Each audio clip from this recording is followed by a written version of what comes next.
Awesome, awesome. So, welcome everybody to the first episode of Chronos World New London. My name is Adam, and I'll be the GM for this game of the 5th edition Dungeons and Dragons. With me are four wonderful people who volunteered to me their time and imagination. So, we'll start. With Eric, why don't you go ahead and introduce yourself and the character you'll be playing?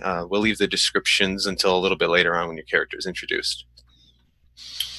Okay, my name is Eric. I am playing Cole Diamondback Hollister, a kobold cowboy, I guess ranger gunslinger mix.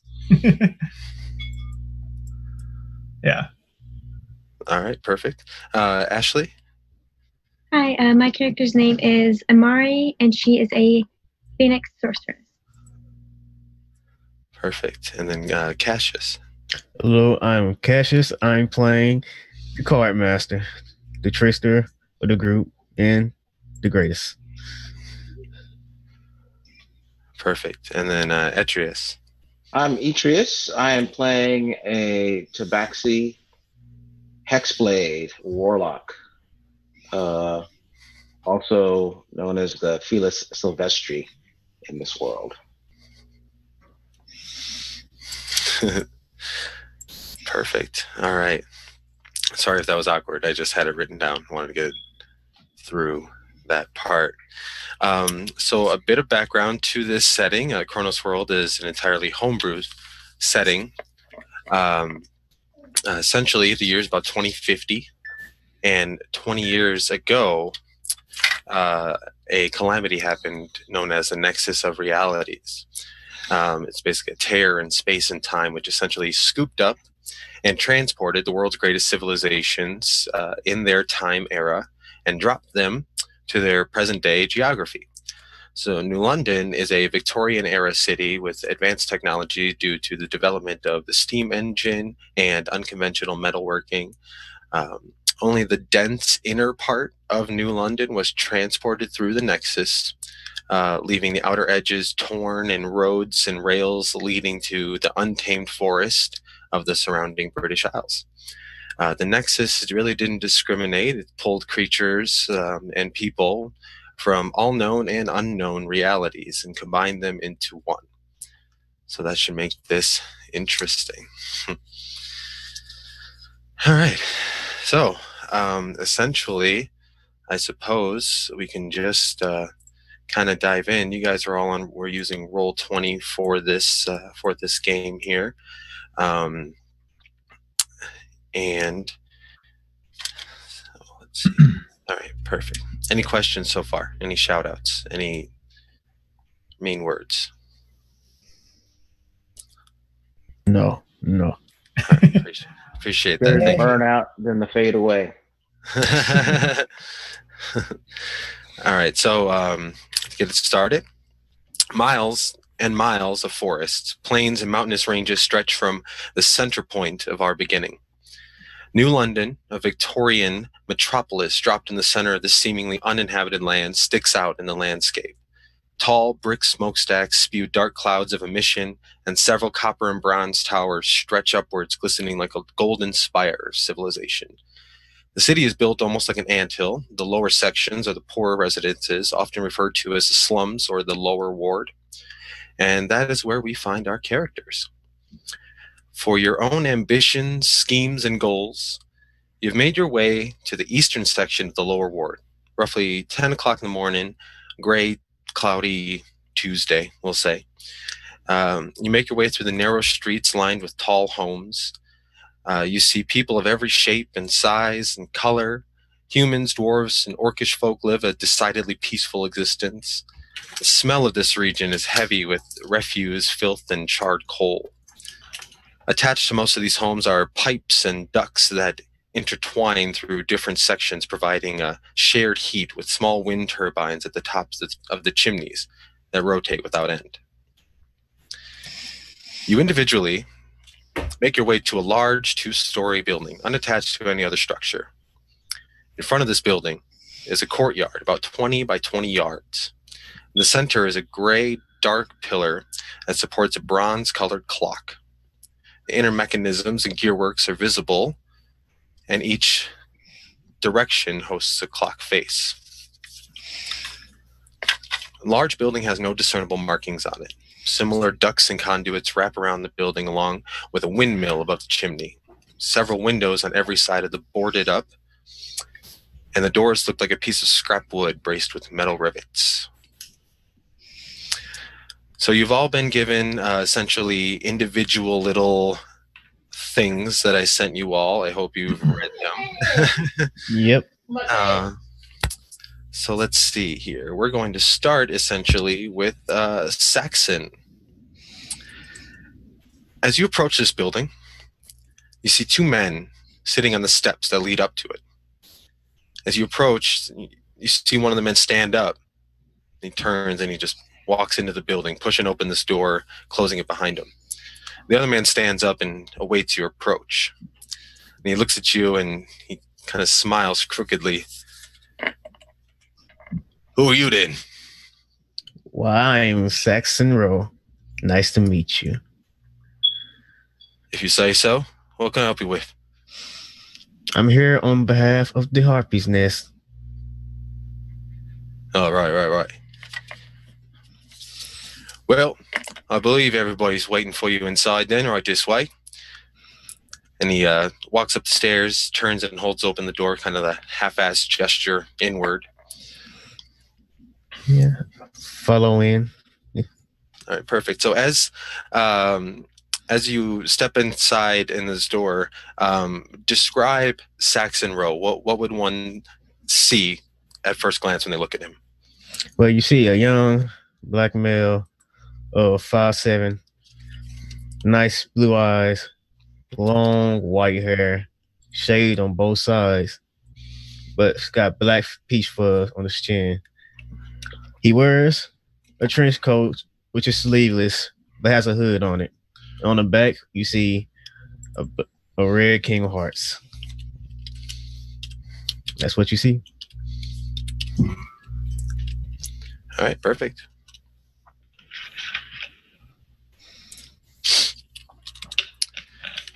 As you walk in, you notice immediately to your left a small lizard-like creature. You've seen them before in the city. You notice a kobold in a duster and Western-style hat standing near the entrance, seemingly waiting patiently for something. As he looks over, Eric, who does he see? He sees a rather tall kobold at about 4 feet. He has brown and tan scales, piercing yellow eyes. He's a little bit comical, but he's also kind of striking because he has a little duster and like a 5-gallon hat on his little head. He has a well-oiled gun belt, 2 sidearms, a genuine bullwhip, and a large Bowie knife. He has a large rifle on his back as well. He also has a large scar running down his face. And he is he's kind of leaning right now with his hat down, trying to look, like the classic silhouette of a cowboy. With one foot kicked up on the bar. A little bit, yeah. Oh, is it a bar right here where he's at? Sure. Okay. So then you also have a drink of indeterminate liquid. It's milk. No, it's sarsaparilla. It's sarsaparilla. He asked for the hardest sarsaparilla that they have. The room that you're in is actually 2 stories tall. There's no middle floor. It's very tall ceilings. You see pipes and ventilation holes that produce heat throughout the interior. And you see along the walls, about halfway up the pipes, that they have an exposure that produces a thin flame, kind of pointing outwards towards the center of the room, creating a little bit of light.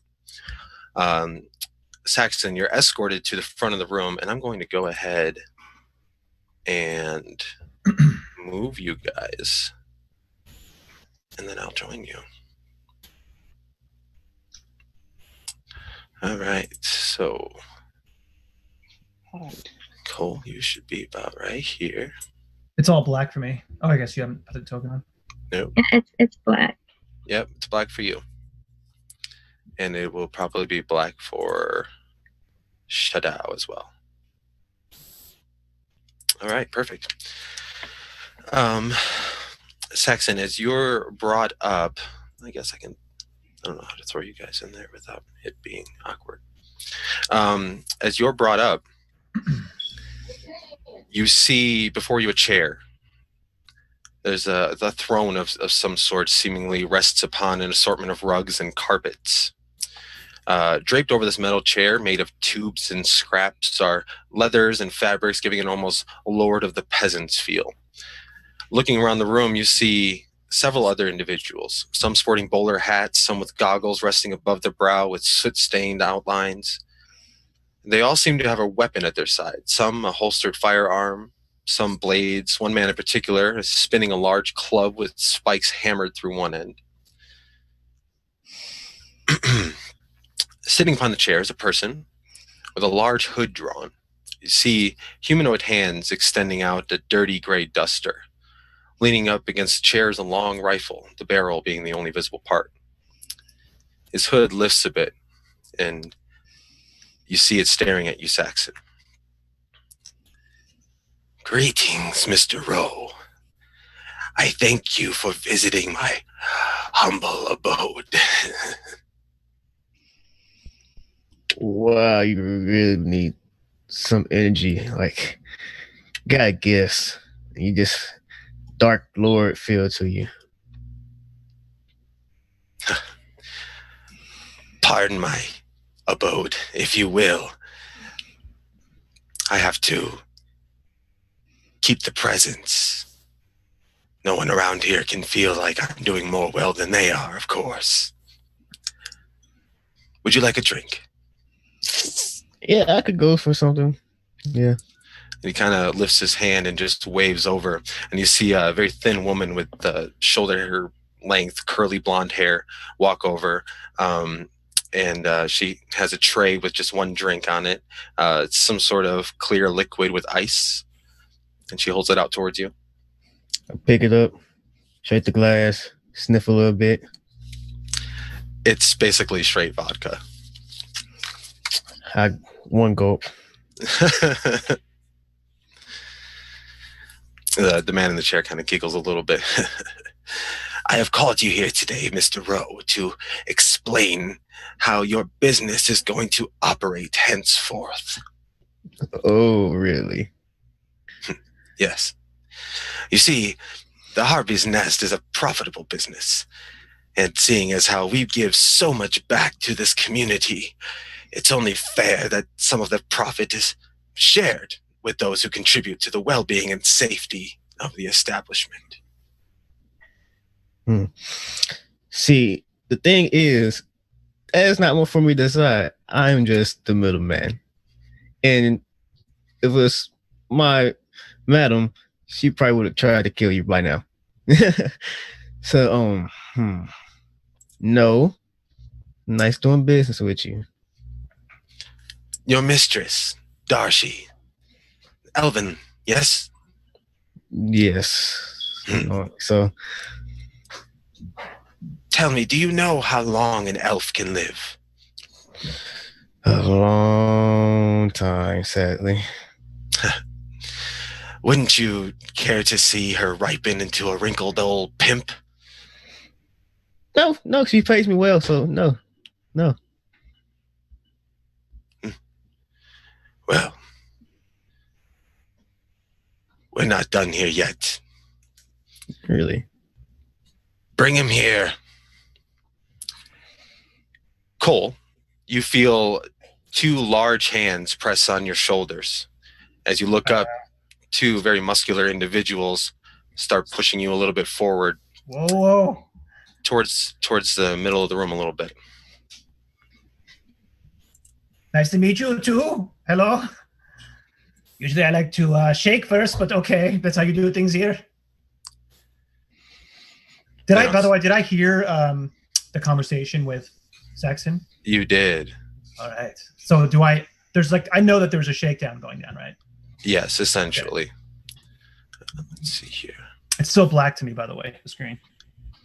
Really? It shouldn't be. You have your token here. Oh, I can't see anyway. I thought it was just supposed to be like that. What's happening? I thought it was supposed to be that way too. Are we on the token layer? Is our tokens on the token layer? I didn't make the tokens. No, but on the GM. Yeah, they're on the token layer. Okay. Let me make sure you're assigned to it. Nope.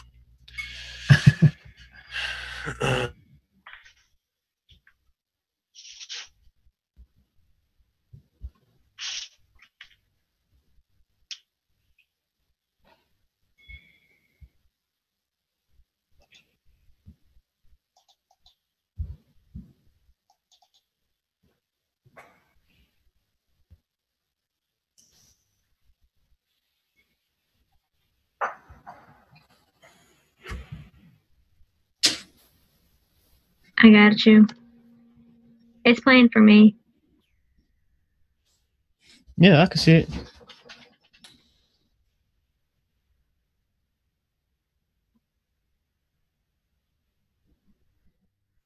You guys can see it now, right? You two? I still cannot. No. No. All right. Well, If I try dragging a token over from my character sheet, no. that's what I did. I Oh. tried dragging it over from your character sheet. You really can't see anything? No. You guys fucking with me? You're just like trying to make me Nope. lose my shit? All right. Could it be the like lighting? No, Is there? yep, I know what happened. Okay. Because, like I said, I didn't make the token, so the lights weren't assigned, so you guys technically can't see anything. Has sight. Ba-doom. There we go. Yeah. Wow, I'm huge. All right. Sorry about that. But hey, at least it was easy. I'm still in the dark. Yep, I know. I'm getting there, I promise. Oh, okay. Good. All right. So, Cole, as you're being pushed up a little bit, the man in the hood kind of just coughs very disgustingly, and some nasty looking phlegm just kind of drips out of his mouth, and he takes his duster up and wipes it, and he looks over at you as you're now standing next to Saxon.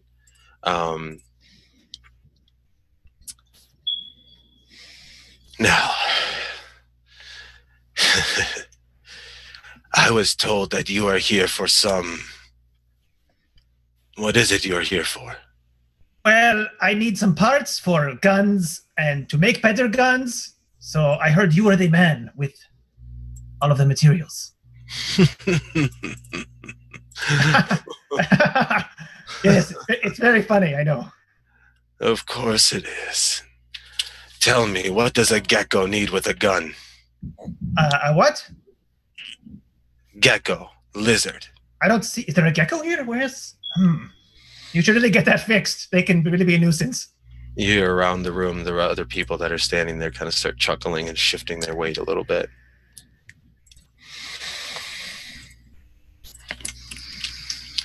Is this for hunting? For assassinations?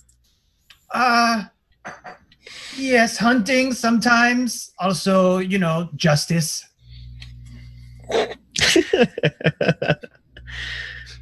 I laugh at that. It's a mean world out there. You know what I mean? Yes, I do. There we go. Oh, I forgot to say, I also have a shiny or somewhat shiny U.S. Marshals badge on his chest, on his duster. Good to know. As you start saying that and shine the badge, the door into this thing slams open. Oh, turn around. The wind is shifted. The flames kind of all start moving a little bit. And as you turn towards the door, you see there seems to be a struggle. There's three men seem to be holding a tall, thick, humanoid creature covered in black fur and kind of tall feline ears, dressed in rather ceremonious clothing. He's being ushered into the room and brought up next to you, and just kind of like held there. One of the men says, We found him snooping around outside. One of the kids came by and told me there was some talking alley cat asking about him. The hooded man now kind of sits up, and for the first time you see he loses his sort of relaxed composure. What is this? Explain yourself now. Good argument. You convinced me. Wasn't expecting that from a tech. I was like, damn, you could make some crazy noises, Shadow. Are they still holding me? Yes. I kind of shrug them like I know my way here. Release me. Okay. And I look at the man. So you're the faceless man. I wish I could say I am. I say I knew you weren't. I was just testing you. Wait, you're not the faceless man? Well, we are all the faceless man. And you hear everyone in the room kind of give a little ha ha. Well, I step up to his table and seat myself in front of him. Okay. See, he's this one?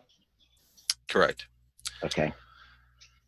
And he's just kind of sitting on this iron tube and copper looking chair as you three are now kind of just standing in front of him. I look to my left and to my right to see who these people are. Just kind of eye them. I tip my hat to the feline next to me. It's not my head. Never you carry. Is he still being held? One of the men definitely still has his hands like up on you, but he's not holding you. And the other guy, more or less, looks rather intimidated by your just general presence. I point to him with a clawed finger, and I say, "Your men are good, very good." It's not the men I thank for this. When you feed and pay the children, they will do anything you ask. We call it tattling. I say, "Well put. What would you have of me?" Well, it seemed what was going to be a rather lucrative day is now turned into a little bit of infiltration by some sort of spy. Tell me, who do you work for? I work for no one. I seek to join with the faceless man. Oh, If he would have me. as it turns out, we are not currently recruiting. Well, that's unfortunate because I have a set of skills that would be very useful to you.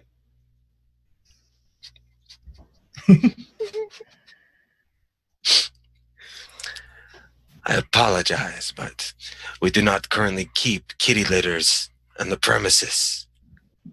Ha, you jest. I do. He looks over his right shoulder, and you see that same kind of blonde-haired woman with the short shoulder-length curly hair walk over towards.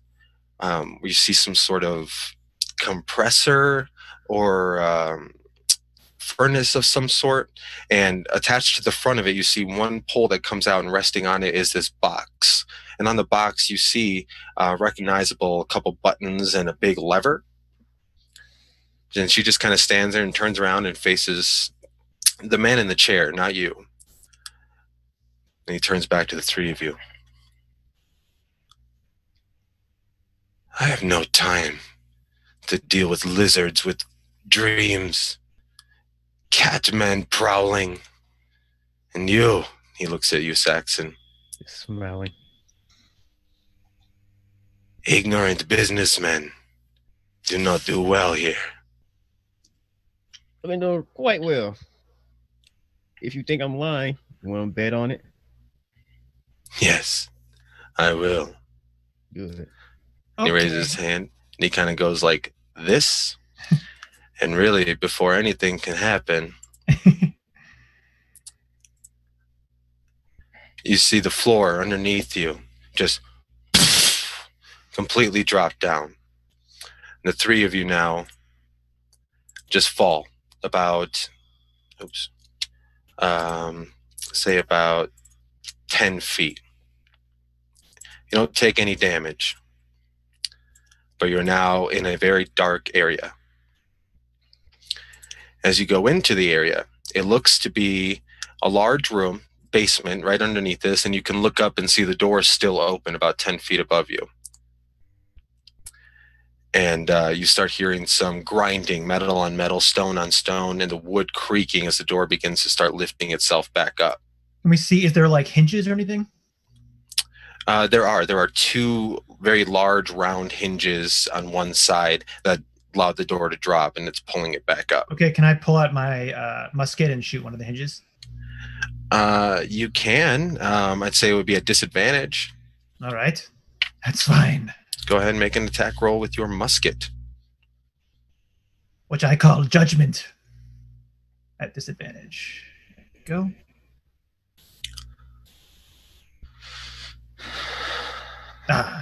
Nine, unfortunately, will not hit as you, in the small closed space.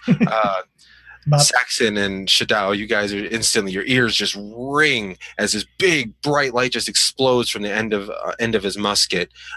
Some wood goes splintering and off in the distance, but the door continues to just rise up, and eventually it clicks. I look at him. Hey, watch it there. And as I hold my ears, and I shake my head. Is that really necessary? Yes, the door was closing. Do not be afraid of the dark. I adjust my eyes so I can see. Don't worry, I was born in a cave.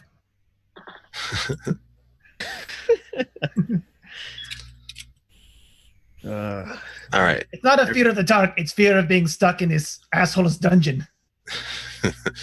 As you guys are kind of getting yourself together, Cole and Shadow adjusting your eyes a little bit, you two actually can see in the very far corner, you see a young woman on the ground. Oh, shit. I want to run over. You can't see? Yeah, I just cast a light. Okay. Hello? Ma'am, are you okay? That would be Ashley. Yeah. I don't know if I was conscious or unconscious. You are conscious. You just kind of saw this whole thing happen probably about 30 minutes after you came to. Yeah. Yes, quite all right. What are you all doing down here? Well, there was a bunch of talking, I guess like some type of gecko infestation.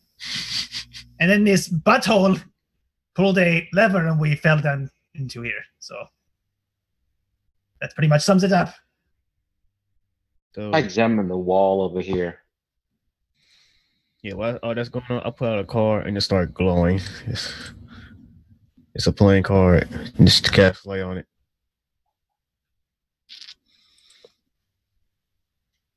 You're muted. No. Why are you down here? Did the faceless man do this to you too? No, I'm not exactly sure why I'm down here. I don't know where exactly here is. Well, we're in the what's it called? The lower quarter? Is that Lower ward. we're in the lower ward of New London. Do you know that much? Yes. I know that much. Yeah, so right now we're trapped. There And must be a way out of here. I'm pacing back and forth, irritated.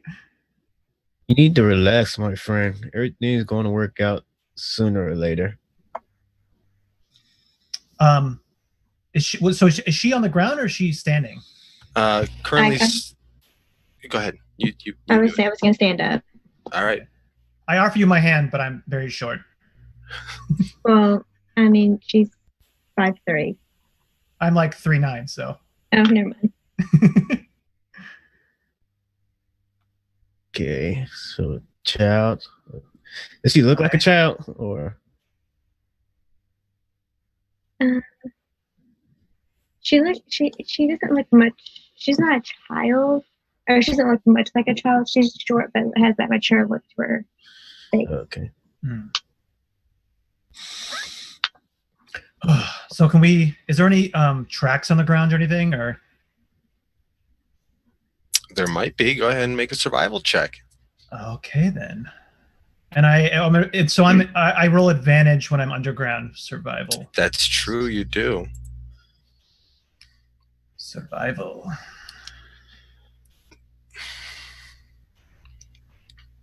All right. So as you start looking around, you actually notice a few feet behind you and towards the edge of the room, there looks to be a little bit of scuff marks. You can't quite tell footprints, but you can tell there's a disturbance in the kind of the dirt stone floor. As you get a little bit closer to inspect, you see there's almost a crease in the dirt and stone wall. There's two of them that go straight up to the ceiling. They're about 3 feet apart. Guys, over here. You find something, little lizard. Okay, I'm not a lizard. Please don't call me that anymore. It's kind of insulting. You may call me you can call me Cole. You may call me, oh, by the way, my name is Cole. Diamondback Hollister. So you can call me Cole. You can call me Diamondback. You can call me Cobalt if you really want to, but I prefer my names, please. I'll think about it. All right. Anyways, yes, look at this. I look where he's looking, and I say, look, there's something there. Yeah. As if I discovered it. Very astute. Perhaps right there on the wall. Pushing on it? Can I try pushing on it, or? Yeah, and as you push on it, go ahead and make a strength check. Oh, this is not going to go well. Yeah.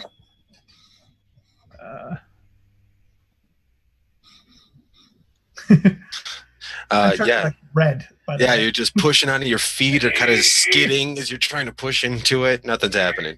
Do you need help? Oh, yes, that would be mightily appreciated. Can I help him? I just point. I say, push there. Right there. What is there? Where he was pushing already. So how big is Shadao, by the way? What is his build? Yeah, sorry, you didn't really get in your thing. Yeah. Neither did I'm 6 foot. I'm about 155 pounds or so. As you take the time to look at me, I'll just do cliff notes. I look like a panther. I'm pure black. I have kind of like pointed lynx ears and a long, almost prehensile tail.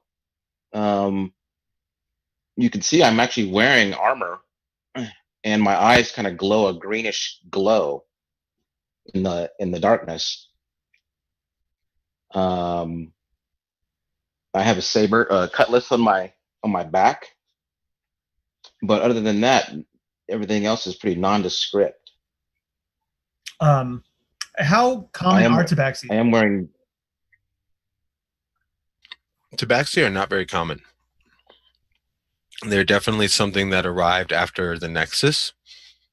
And from what you know, they come from an area that's completely unheard of and specific to them. Even a lot of them don't have a lot of memories of it specifically because of the Nexus. and they've been relatively accepted into the wilds, just mainly because of curiosity. So I probably encountered one before. Okay. I say this is not my true form. It's just one that I think is really cool. Would you prefer my true form? Is it strong? It is. I took the form of a buff human, about almost 7 foot tall, loped out, beefy. Holy And I said, shit! "Here, let me try that door." Okay, you can help me. I get down low because he's like taller than me, so I can push him below.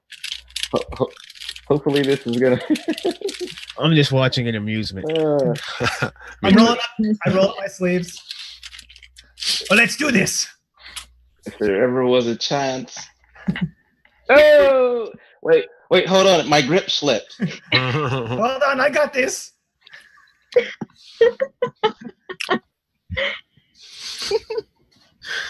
There's splinter in this wood. Let's see. Amari, make a intelligence check, please. Okay. And intelligence.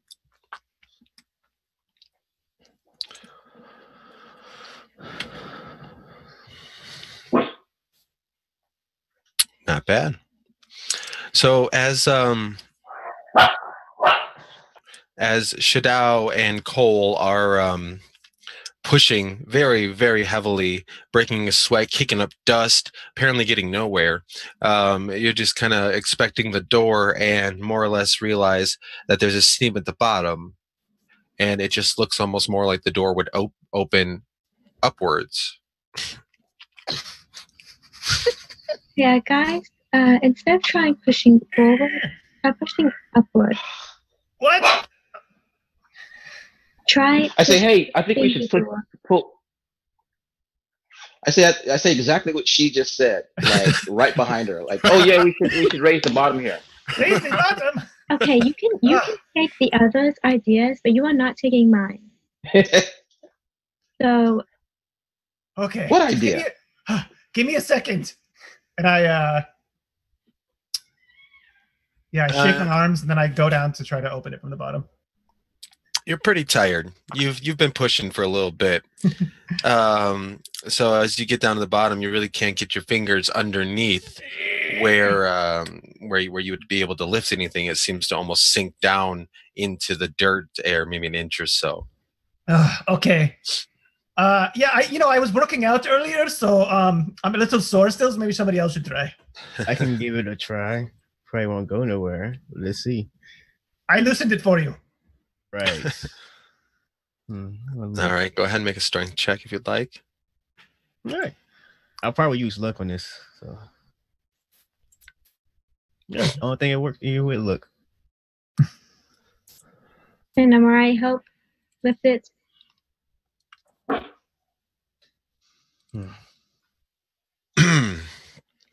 All right. So you reach down, try to get your fingers. You can't find a good spot to grip anything, but you're just trying to do anything. And after a solid maybe minute of you struggling like a weirdo, you hear some clicks. You hear more stone grinding on stone and metal grinding on metal. That ear-piercing squeak and squeal that comes from it. Although it's not coming from in front of you, it's coming from behind you, on the exact opposite side of the room. And as you guys turn and look, you see a very similar door slide upwards. I gotta lower my camera so I don't have to bring my hands all the way up here. You know what I'm saying? You see it slide open about 2 feet. And as it slides open, you hear click, click, click, click, click, click, click, click, click, click, click, get louder. And from underneath the door, you see what almost looks like some sort of arachnid being. Although it certainly doesn't look like a creature, it's very, very obviously constructed. There are scrap metal bits forming each leg onto this big, solid, bricky-looking back of it. It has no eyes. It just has a couple like antennas sticking out of it. And then from under the door, you almost see a hand unplug some sort of wire from it, pull back, and the door slams shut. Okay. Can I shoot it? I look to Get my gun out at least. Cole, and I say, "A friend of yours?" Why would that be my friend? All right, so at this you seem point, to know things down here. I need everybody to click on your token first, then open up your character sheet and hit your initiative button. Who's with the low rolls tonight? Oh, I was like, I have advantage, but then I realized I rolled a 20.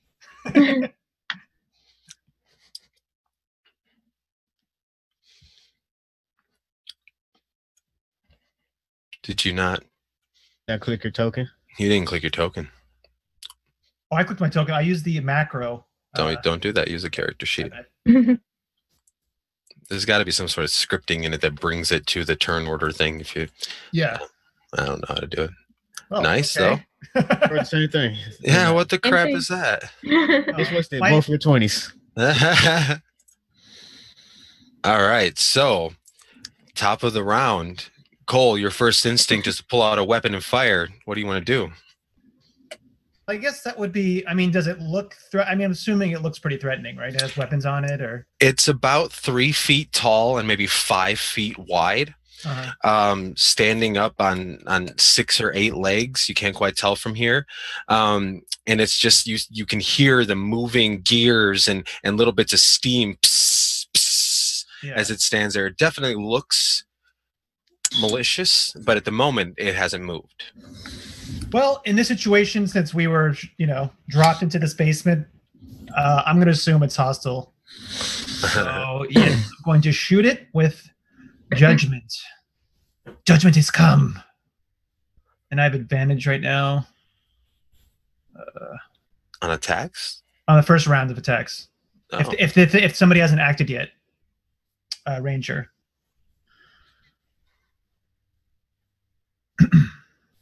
All right, 16 will hit. All right.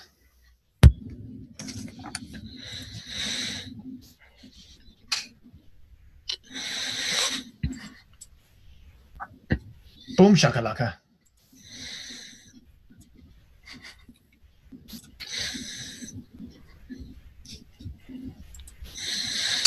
All right, I'm sorry. And that is for 7 points of piercing damage.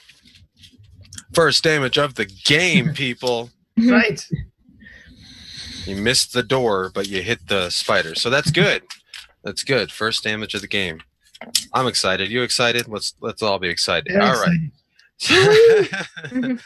So, as you take out your two-handed musket again, fire, this incredibly loud bang all hits your ears as you guys are in such close proximity to it in a very small, tight quarters. Saxon and Amari, you guys get a little blinded for a moment, just because it's so dark in here, even though you have your light spell on. Is there any movement or bonus action you'd like to do? I guess I'll just move back here. Okay. Nowhere to go. So he fires and steps back into the corner. I guess, can I make a perception check on it as my bonus action, just to if I see any weaknesses or anything stands out or anything?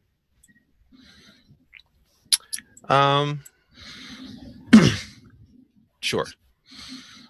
Okay.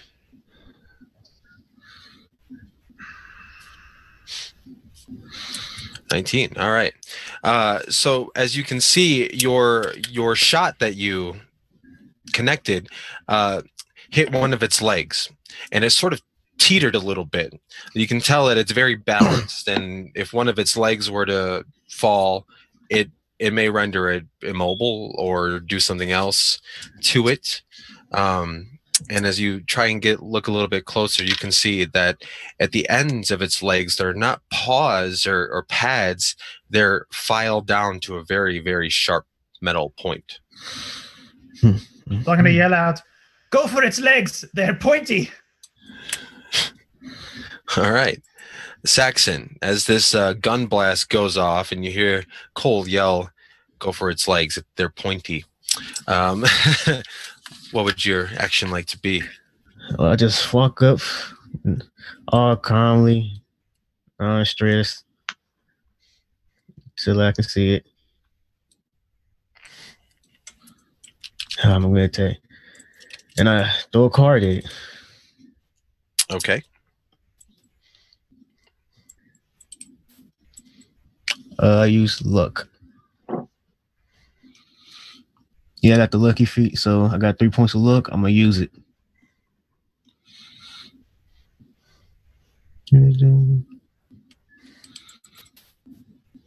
Yeah, right here.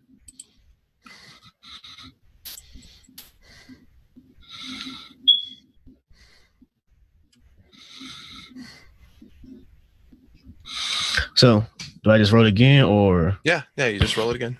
Okay. And I hit. And I do 5 acid damage. You do. So you guys watch Saxon just walk up, cool, calm, collected, and from seemingly nowhere, he pulls out a card, holds it up, and he just whips it. And as it does, you see this as it's flying through the air. It almost in effect like it just broke the sound barrier, kind of poofs a little bit, and then as it slams into this thing, you see it kind of wiggle a moment, and then it's like you can see the rust immediately start to develop on this thing's armor, and it starts eating it through it. You see something dripping, and it's trying to stagger, and there's more steam now being let out of it. The gears on the inside, you can hear them spinning a little bit faster. So that was a good hit. Yes. Well, I did my thing. You all can finish it. And I end my turn. All right. Amari. Amari is going to use Firebolt. And 17 will hit. So if you click where it says Firebolt, it'll roll your damage. No, it didn't. No, you got to click on the chat. Oh, thank you. Yeah, where it rolled. In chat. In chat? In like where you see the window. dice rolls. It Click on the name under the 17 and 19. Oh. There you go. 7 fire damage. Wow. All right, so she just stands up. Mari, how does your firebolt look? Yeah.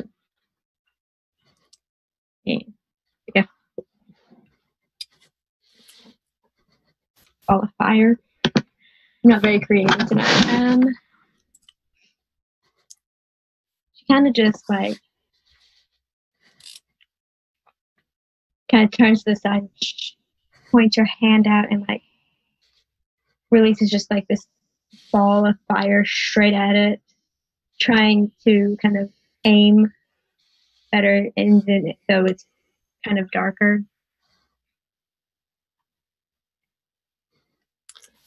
Perfect.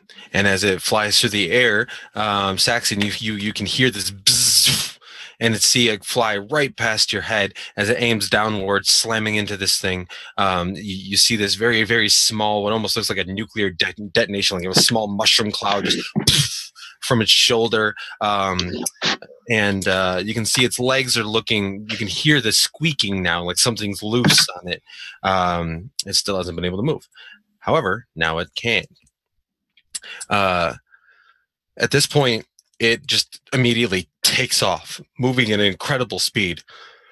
Saxon, you being the first and closest person to it, it just runs and leaps into the air with all 4 of its, or 8 of its legs pointed towards you. So you just have 8 little sticky, pointy things coming right at your chest. So let's see if that does anything to you.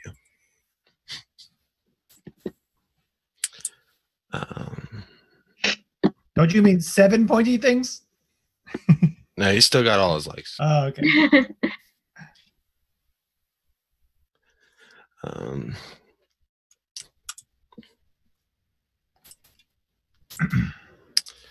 So that is going to be a 15 to hit you, Saxon.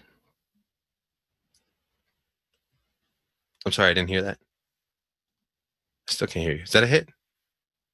Yes, it's it. Yeah. Oh, there you go. Okay. So that will be 8 points of piercing damage as literally all 8 of these knives just prick into you. And I'll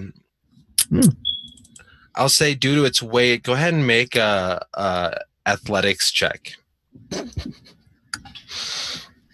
Athletics. 11. Okay, so you do manage actually to keep your feet as this thing kind of is on you, more or less attached to you at the moment. It's very painful, but you're just kind of trying to wriggle and ride this thing off. So you manage to throw it off. It lands at your feet, tumbles a little bit, gets back up on all 8 legs, and looks like it's going to do something here. Shadao. All right.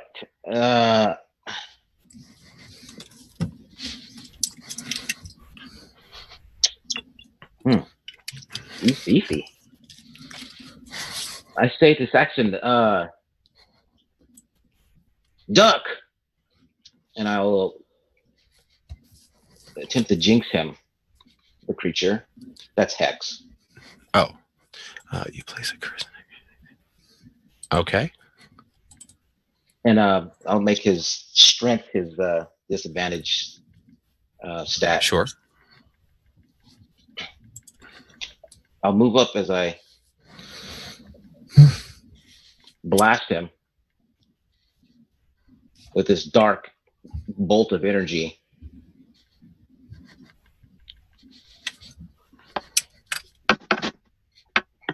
Striking him with force, dark force, for 12 total, 8 force and 4 necro. All right. As I move up, I will draw my sword.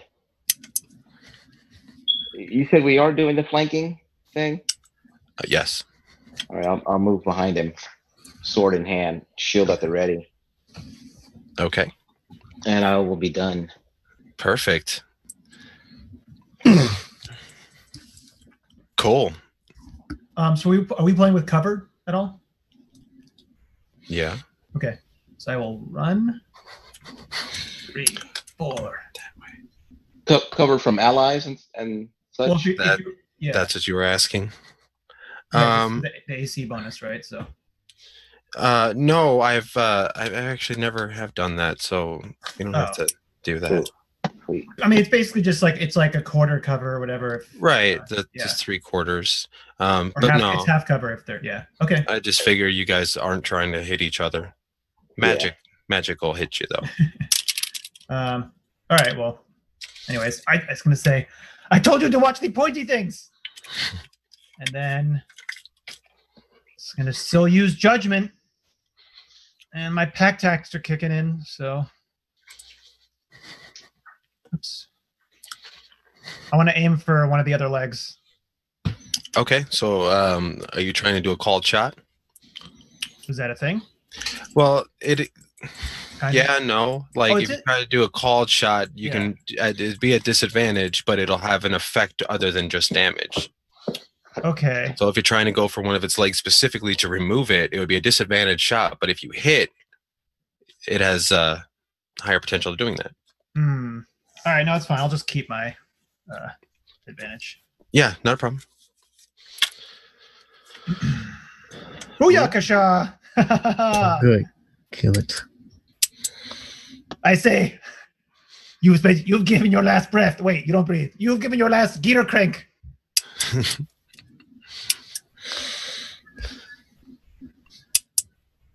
14. Damn. Right in his spider butt. All right. So as you aim and you lift it up and you fire, the powder behind this shot must have just been extremely packed, and it almost sends you back into the wall with the kickback of it. And you guys, you can tell that this blast was a lot louder and brighter than the last two that you've seen. And as it slams into the side of this thing, three of its legs just go flying in some direction as it kind of tumbles 5 feet and lands on its back, and its legs kind of kick up a little bit like a spider does when it dies. And it is there now, dead, and not moving. And I want to do like a cool, like where I throw the rifle over my back and kind of like flare my jester out. Careful, I'll make you roll for those things. All right. Let's do it. I'm trying to impress these people, so it works. It works. After that shot, that natural 20, yeah. Yes. You can use it for a pogo stick for a minute if you want. I will not do that. That's how you die. That is not firearm safety. Yeah.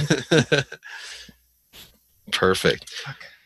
All right, so now you guys see this thing. The gears have stopped moving. The steam is still kind of dissipating a little bit. It's dented. It's burnt. There's acid scars in it. Some of the little darkness energy that you saw erupt from Shadao is just now starting to fade away and seep into nothing. And it's quiet. I call up to the trap door. We've killed your automaton. Please you can let don't us out take now. They might come down with guns and shoot us. Why are you taunting him? Can I heart? Sorry, go on. Yeah, I just want to pat myself over, see how bad my wounds are, and then go back to that wall and see if I see a button or a switch. Okay. Which side of the wall? The one you were originally at, or the one that opened and let this thing up? Originally at. Okay. So go ahead and over there and make what does this be? Investigation check. Yeah, right on had it. But yeah. I sing the warrior song. Faceless man, come out to play. Yay. Up to the trap door. You don't hear anything back. Guess I don't find anything. You still just see the scuff marks. The seams are a little bit more obvious now to you, and you can't quite get your fingers under there. You don't see a switch or button or lever from this side. I'll Sorry. go ahead, Ashley. No, Amari's going to go through and take a look at the spider remains. Okay, go ahead and make an investigation check. Yeah, I'm doing that as well, by the way. I wanted to... Investigation. Where did the spider come up from? It came from right here. Okay, good. That's where I'm throwing my cards. You see if I do enough damage to that spot to see if I break something. Amari, as you walk over to the thing on its back right now and its legs standing up, you try to go in and touch it, but as you do, you prick your finger on one of its legs and you realize how incredibly sharp it is. You spend a moment just kind of stopping the bleeding in your finger and dealing with that at the moment, not really finding much. Go ahead, Cole, you can roll your investigation. Like, I want to harvest this thing, so should I roll investigation first? You want to harvest it? Yes, I want Use it for parts. I want pieces that I can use for firearm things and. Okay. Let's say taking it apart wouldn't be so hard. Finding useful parts of it would be, considering the amount of damage you guys did to it so quickly. Make a intelligence check. Okay. Not great at that. Oh, website, not advantage. That's all right. I'll take it. 19. All right. Perfect.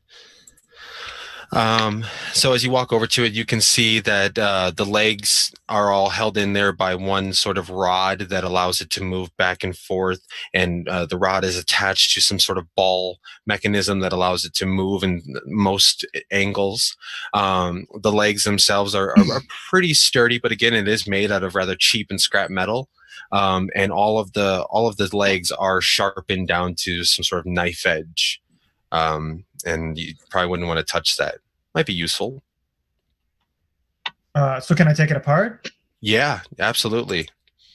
I want to ask Amari. I said, do you mind? No, go ahead. All right. Start unscrewing stuff and using my tinker's tools. Okay. I climb up this wall here while he's doing that. Climb up the wall. I dig my nails into the wall and just scale it. Okay. Holy shit. And once I get to the ceiling, I tap on the trap door and I say, "We're still in here. Let us out." Yeah. What that's going on? I'm just throwing cards, magical cards, right where the machine came out. Okay. Yeah, see how much damage I can do to it. Go ahead and make two of your card throw attacks. Shadao, as you're up there towards the ceiling knocking, you actually start to hear something. It sounds like water dripping or something of the sort. You kind of tilt your ear up towards it a little bit more. It's definitely water dripping, and then you feel something on your ear, and you go and you wipe it. Oh, like the water. You like the smell water. It's definitely piss. So I the shake first my head like, no. And then as you stay up there, I it move just kind of across. keeps. Yeah, I move out of the way of that. You will pay for that. I get a good whiff of that urine, so I know it when I smell it again. Fair enough. the first one don't do much. Don't do anything. No, it doesn't. And the second one, so that's psychic. Doors resistant to psychic damage. Sorry. Lightning damage. All right.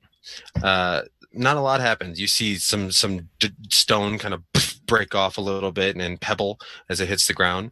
As everybody else is kind of acting a fool, Amari, what are you doing? Yeah. Is there any like wood or torch stuff around? Not really. No, I I mean have it's torches. a pretty empty, bare thing. Yeah, your companions are rather well. They have their stuff. I actually have a crowbar too. Why didn't you say that? I forgot. Looks, well, he's Shadow's up at the top, but she kind of like turns between the two of them. She's like, "Do either of y'all have wood or something I can make a torch with?" Oh, I mean, I have a torch. Here you go. Oh, You can have my card. and I can I light the torch with ignite? Absolutely. All you gotta do is wink at it; it'll light on fire. So I I light the torch and kind of look around a bit more, see if there's anything else that we may have missed because it was so dark. Okay, go ahead and make another. Are you looking for tracks, or are you looking for something else in the room? Just something in the room. Okay, go ahead and make an investigation check. And turn your light up. Fingers crossed. A. Nice. All right. So knowing that you can't really get your fingers down into the door to lift, you haven't really seen the door open much, but it just kind of makes sense that either using a piece of this now dead automaton steambot, or the crowbar that their new companion seems to just have, prying the door open is definitely a feasible option. And she turns. She's like, "Said your name was Cole, right?" That's right, ma'am. Did you have a crowbar? I actually just, when I handed you the torch, I just saw it in there. Good idea. We can come help me. We can move the door with the crowbar.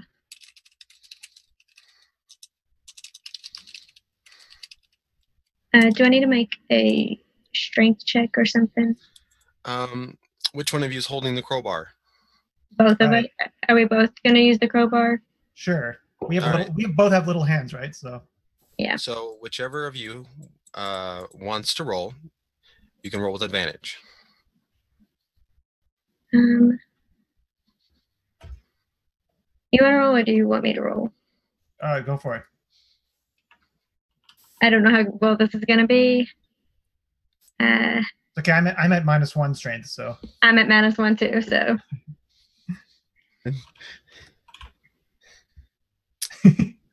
So, yeah.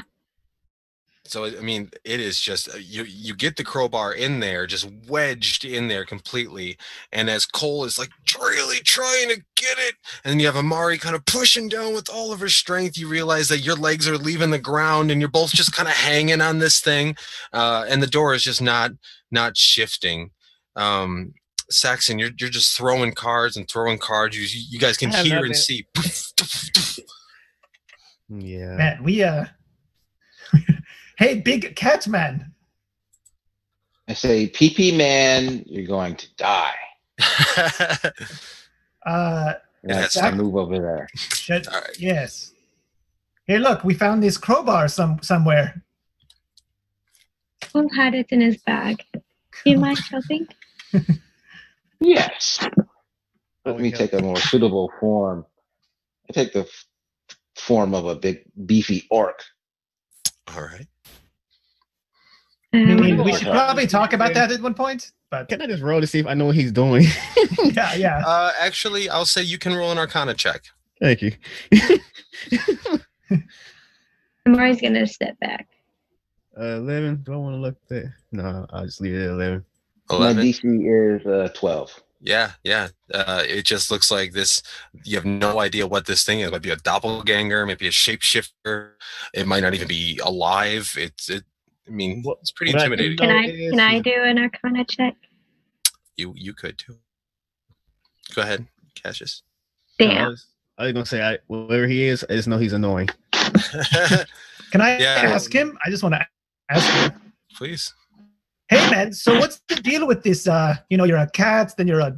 Give me strong- room. I need room. No. You're not here. Ah. I raise the door with my orc forearm. Yes. How are you an orc right now? Say, Wow. Yeah. is it open? So as he walks over, and he's just like in mid stride, kind of Shang Tsung in the Mortal Kombat movie, just his skin just kind of sheds into nothing, and he just turns into this big, muscular, green skin orc with these tusks that come out from the bottom, and he has these terrible unibrow that's just like coming up, and the hairs and like whiskers everywhere. He just walks up and just barely even moves, just puts his foot on the crowbar and stomps. And as he does, the door just comes loose from whatever it's in and just goes poof, and it raises probably about 3 or 4 inches. There we go. With that, can I gain purpose with both hands and lift it now?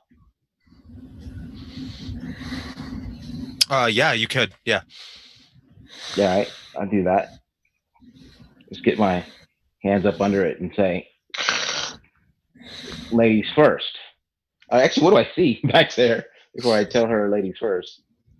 As you open it up, it looks like there is some sort of corridor in front of you, but it opens up into some sort of room that rounds the corner to the right. I think perhaps I better step in first. You not know what's in there. Yes, how about you do it? You got more muscle than us, apparently. I I'm pulled still my confused about sword this off orc my thing. back. Okay. I'll be right behind you. I do have a torch. And I feel like my car is not needed. I step into the little corridor. All right. Do you let go of the door? No, I'll keep one hand on it as I step in, just so I can look. I want to See if anything springs or. Okay. As you remove one hand, you actually realize that this door is pretty much nothing but solid metal and wood. It's rather heavy, so I need you to go ahead and make another strength check. Did I go through at least? Yeah, about right halfway through where it's going to be really funny if you botch this.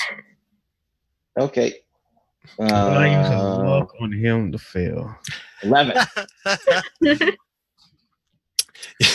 you have your both hands up on it, and you take a step forward, dropping one, and you feel it kind of come crashing down, and it lands on your shoulder. Your big, thick legs manage to keep it still held up, but damn, that hurt. You're going to take a point of bludgeoning damage for that. You're still holding the door up, though, and as you look in... Go ahead. Really quickly, while that's happening, can I rip off one of these legs with my kit and then shove it into the door frame to kind of... The leg's only going to be about 2.5, 3 feet long, and he's holding it up higher than that. But no, I mean like jamming it into like so between it and the like wall. Oh, I see, wedging it open. Yeah, wedging it in. Yeah. Sure. Now that it's on his shoulder and he's just keeping it up, be easy to do that. So now it's wedged open, and Shadao, you kind of take your weight out of it, step into the corridor, rubbing your shoulder, doing one of those circled things like, shit, that hurt. It actually didn't hurt. Right. Okay. You see a strange type of field around me, actually, that takes the brunt of that. If anybody cares to notice that. I mean, I still don't know about this orc thing, but I suggest you move inside before I let this door close. As you say that, you look over and you see Cole just kind of jamming this thing up in there, keeping it completely open by itself. So let it go. And it does. It just kind of floats there about 4 feet off the ground. Well done. And move inside. Well done, team. All right. So as you guys, are you all going to follow the big hulking orc? With my weapon out. Okay. Yep. And I'm going to get sneaky now. I want to get sneaky. Yep. My hands are just in my pocket, just following along nonchalantly. Hand check. Tamari's kind of like Copy. not like it, she's not at the very front, but kind of like near the front of the group with the torch. Yeah, I'll be at the back.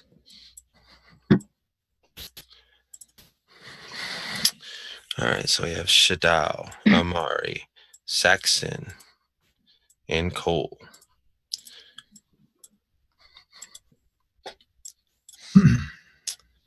All right. You all should now be able to see the corridor that you're in that opens up to the right into a large room.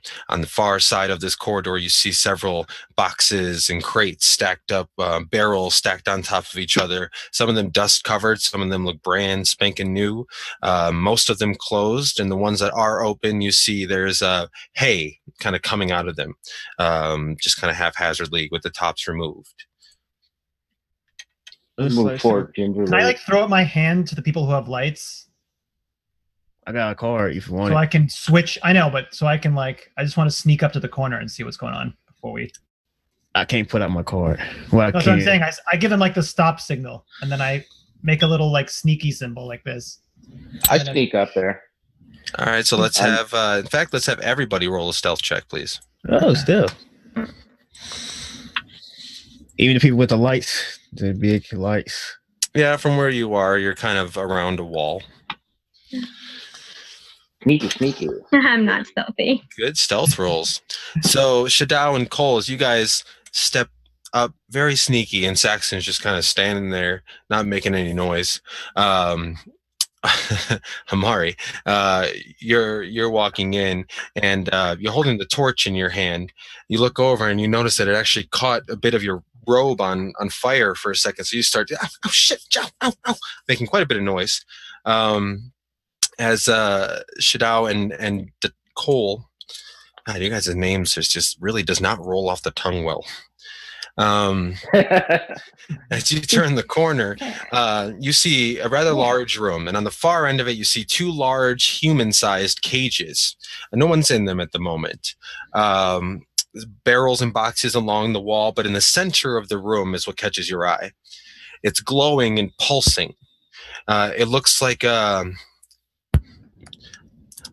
like if you took a yo-yo and put it on its side, sort of thing, and on the inside of it you can see there's some sort of turbine spinning rapidly, just extremely fast. It's giving this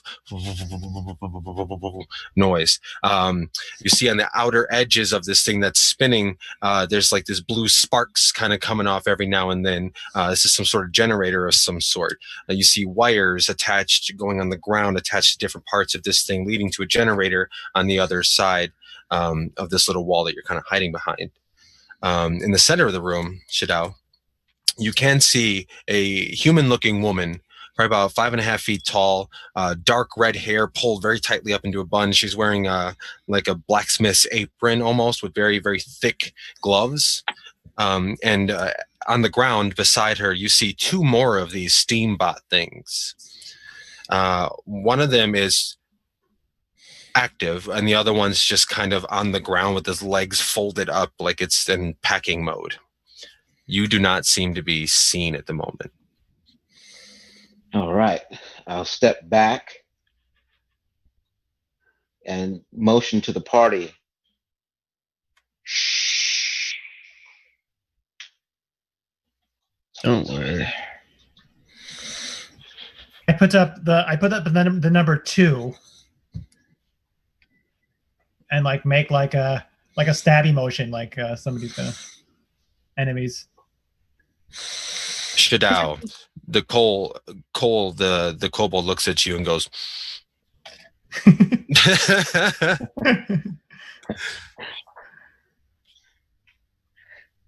So I say,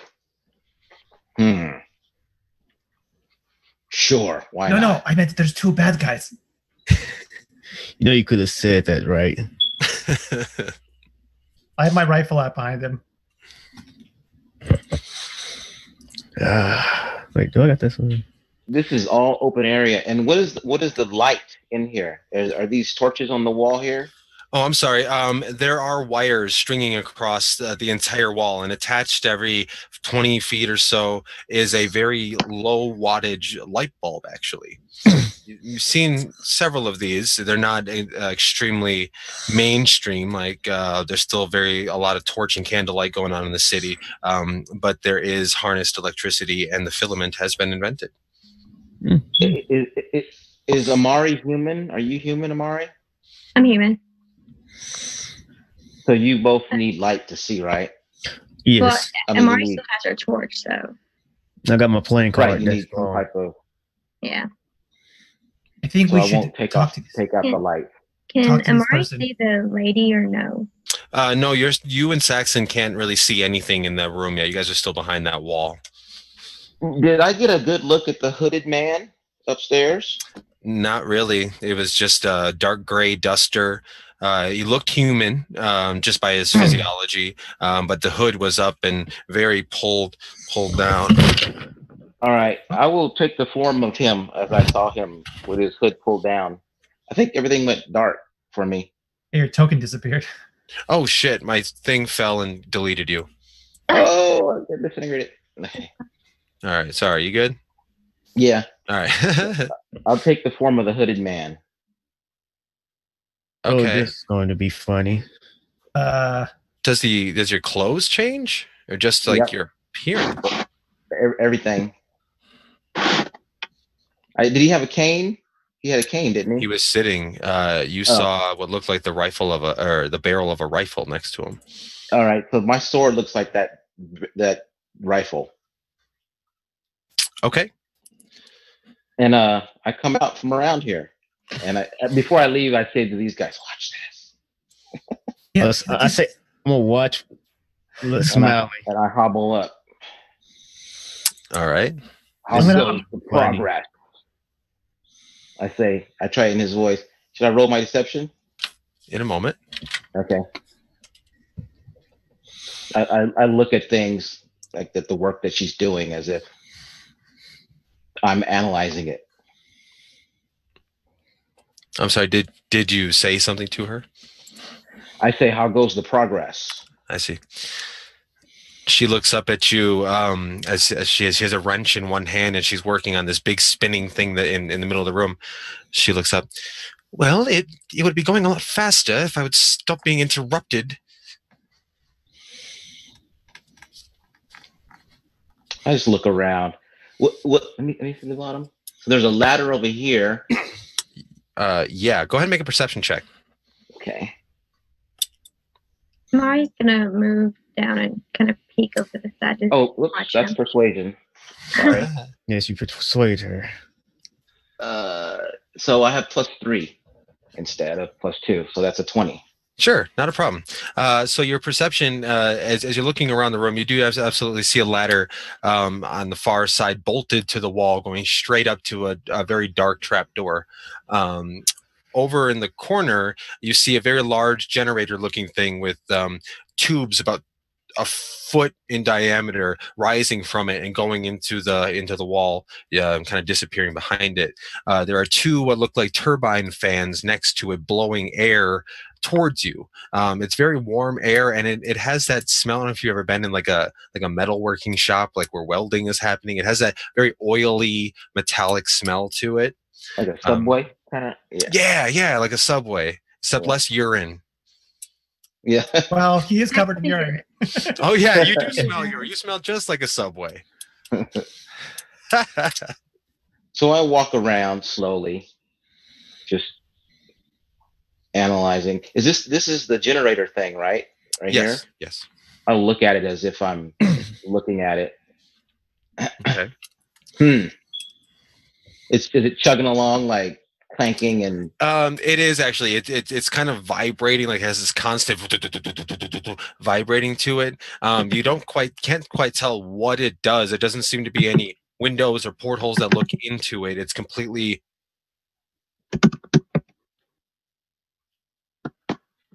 I lost you. Did anybody else lose him? Yep. Yeah, he's gone. Oh, there he is. It's Hello. chaos. Sorry, Okay. I gotta tell my wife no Netflix while I'm D&Ding. Okay, so there's no windows or portholes into it that you can see. It's completely covered with a metal encasing, and you see about 2 or 3 buttons on it. One's glowing red, one's glowing yellow, one's glowing blue. Did All she right. follow him when he went over there, like with her head? She followed him with her head, yes. So can I dash over here with my stealth, or not dash, but kind of go behind these crates? Yeah. Okay. I slowly move around. We haven't the time for this. Well, I would agree. If you'd leave me to my work and stop expending my steam bots with your games, then perhaps I can get something done. I just her. Look at this. Get the layout. I slowly make my way back over here, and I kind of look over at these two, and I give a snicker like. I must ask, why didn't you come down the ladder? It is not your place to question me. Well, it is, considering you're in my workspace. Fine. We'll be quick about it. I move to the ladder. I'll climb it just to see where it goes to. Okay. As you climb in and go up, you see that there's like a handle that you would twist to that would spin a complex series. Yeah, very much like a submarine, but you can like see the inside of the door. There's gears that would spin upon everything and everything.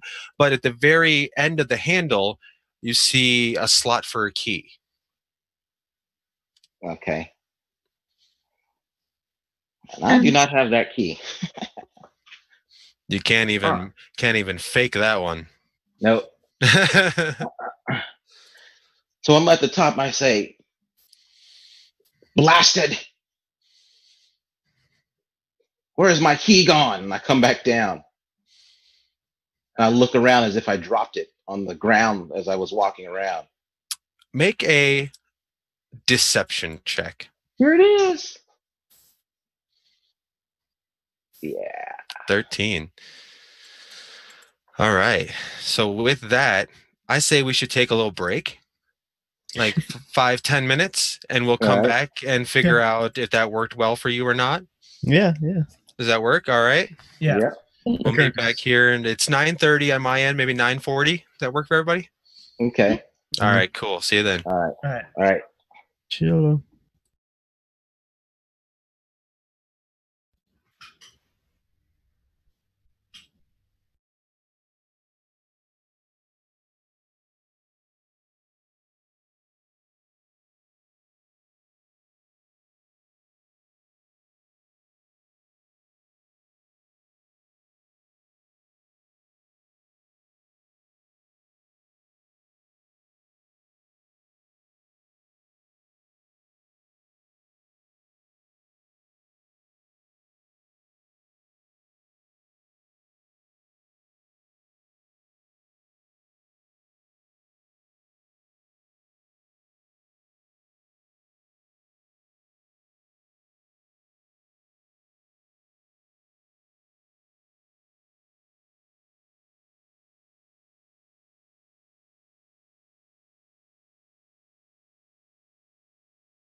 What the?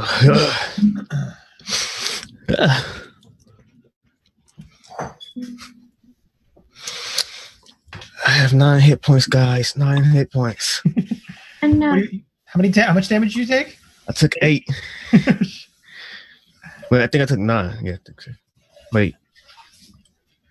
Yeah, I took 8. Okay. Well, don't worry. No one can heal you. Yeah. Nobody can heal me. We desperately need healing potions. Yes. Hopefully they're not expensive.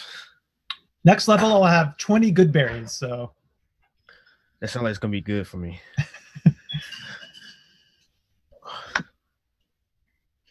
Oh, we need somebody multi-class into fighter or cleric.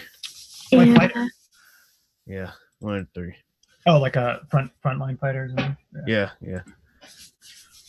Or cleric. If somebody want to be kind of take cleric. If nobody will, I might just take cleric. I'll see if I can. I've never multi-class before.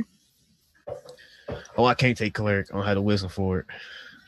I can. I'll try. I've only ever done sorcerer. I've never done anything else. So. I do have a homebrew fire domain cleric, so that would go really well with your sorcerer stuff. What? I shall send it to you presently. Thank you. I know for one. Might allow it. Let's see. Yeah, I know one of my games. I got a weapon made me multi-class into paladin of vengeance. Yeah, you guys ready to get your scrap on, or yeah, it's gonna go down? Always ready. Wait, no, we can talk this out. Yeah, we got 3 people who are good at talking. Let's do this. And Okay. I'm multi-class cleric. Yeah. We got I know I 3 should people. probably ask you this before the game. No, you can wait till this level. We don't need it right now. I think you kind of have to let it. The story, I think, has the thing. Yeah. Let the story go. Let it go with the story. Well, no, I'm asking if it's okay. Let's see. I'm trying to find this. Next level, yeah, it'd be good. Next level, I might multi-class do something close range. It's basically like the thunder cleric or whatever they call it, a tempest cleric, but it's fire. Here, I'll send it to you. That would make sense. I will send it to you. We need a healer. The cameras on the stream got a little wonked. Yeah, we're playing shuffleboard. Yeah, so Beautiful he's pairs. got to reassign the cameras to the slots. New London. Here, check out these, both of you. Check your and everyone. It's from this thing called Touch of Class, which was put out in Kickstarter.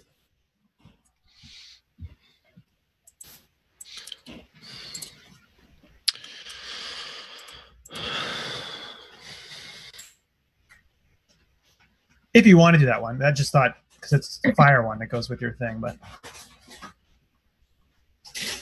Where did you send it? in Discord. Okay.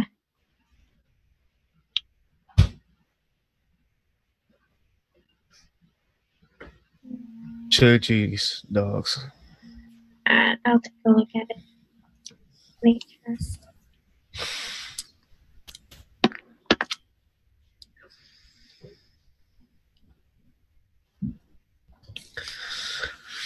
Yeah.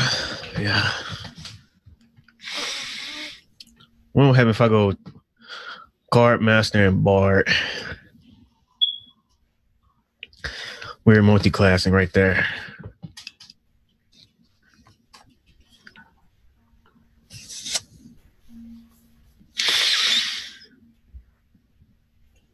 Yeah, I'll be going Bard at about 6th level or so. Oh, you gonna be a Bard? Everyone's going Bard. College of the Blade. Yeah, I'm doing that for one game. It's a good game. It looks like we're set. Yeah, faces in its place.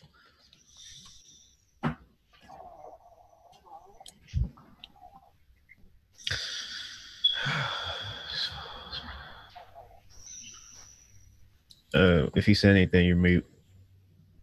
I'm terrible with that. As you walk down the ladder and walk towards her, seemingly forgotten your key, you see her brows kind of perk up. She bends down and from her belt inserts some sort of rod into the belly of the currently not activated Steambot. My glasses are. Can I stop her from doing that? If I see her going for that steamboat, I think she's going to activate it. Yeah, you can try and stop her if you'd like. Do I see this as well, by the way? From where you are, yeah. I'm going to come out with my rifle out. I say Point that out. won't be necessary. Amari's gonna like kind of like peek her head around to see what's going on. Okay, so as you do, and you hear the voice call out, you see Cole with his musket now leave the cover that he was on, aiming it at something. As you turn the corner, you now as well see this currently spinning object that's giving off this weird glow. One steam bot currently active next to this woman who Shadao, or this hooded individual, is now standing next to. Do I recognize the woman at all or no? Make an intelligence check. Okay.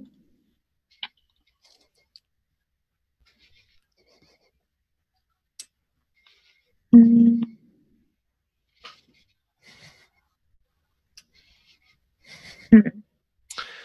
You haven't seen her recently, and she doesn't really look like anybody that would rings a bell, brings any memories back for you. Saxon, are you still hiding behind the wall over there? Oh yeah, when I hear all this, I just start walking out. Like I knew this was gonna happen sooner or later. So, and I just want to say before anything, I just want to say hello. Please do not do something stupid. We just want to leave. We won't even get in your way. Yeah, when I came out, I would say something. I would tell her to keep her hands where I can see it, to not, yeah. I'll try to be I'm charming. just gonna stay behind the wall. All right. Be as charming as I can saying this. Absolutely. I'll say, Saxon, go ahead and make a persuasion roll with advantage, considering the circumstances. And I am a handsome fellow, so 23. Very nice. You see her simply drop the rod that she has in her hands, and as she was in a crouched down position, she just kind of slowly brings her self back up to a stand. Thank you. I say to her, I say, you have two choices. I say, the faceless man is going down. I say, you can work for us and aid in his downfall, or you can fall with him. Winner was us. I just want to get out of here. I don't care about the faceless man. Does she say anything? She does. She looks back up at you and says, "What do you mean he's going down?" And I take the form of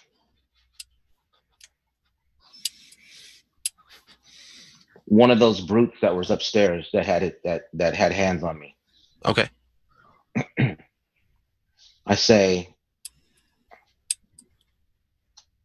his organization is being infiltrated as we speak, and it has been for many months now. I say, we know what you're up to. What? Yes. If this is your doing, if you want to do this, you can do that. I just need to peace out of here. Yeah, we're not really with him, but don't do anything, violent. Yes. Yeah, I'm gonna throw some rope out of my pack to Shadao. I say we should probably tie her up or something.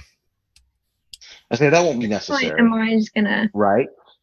And I say, I look at her.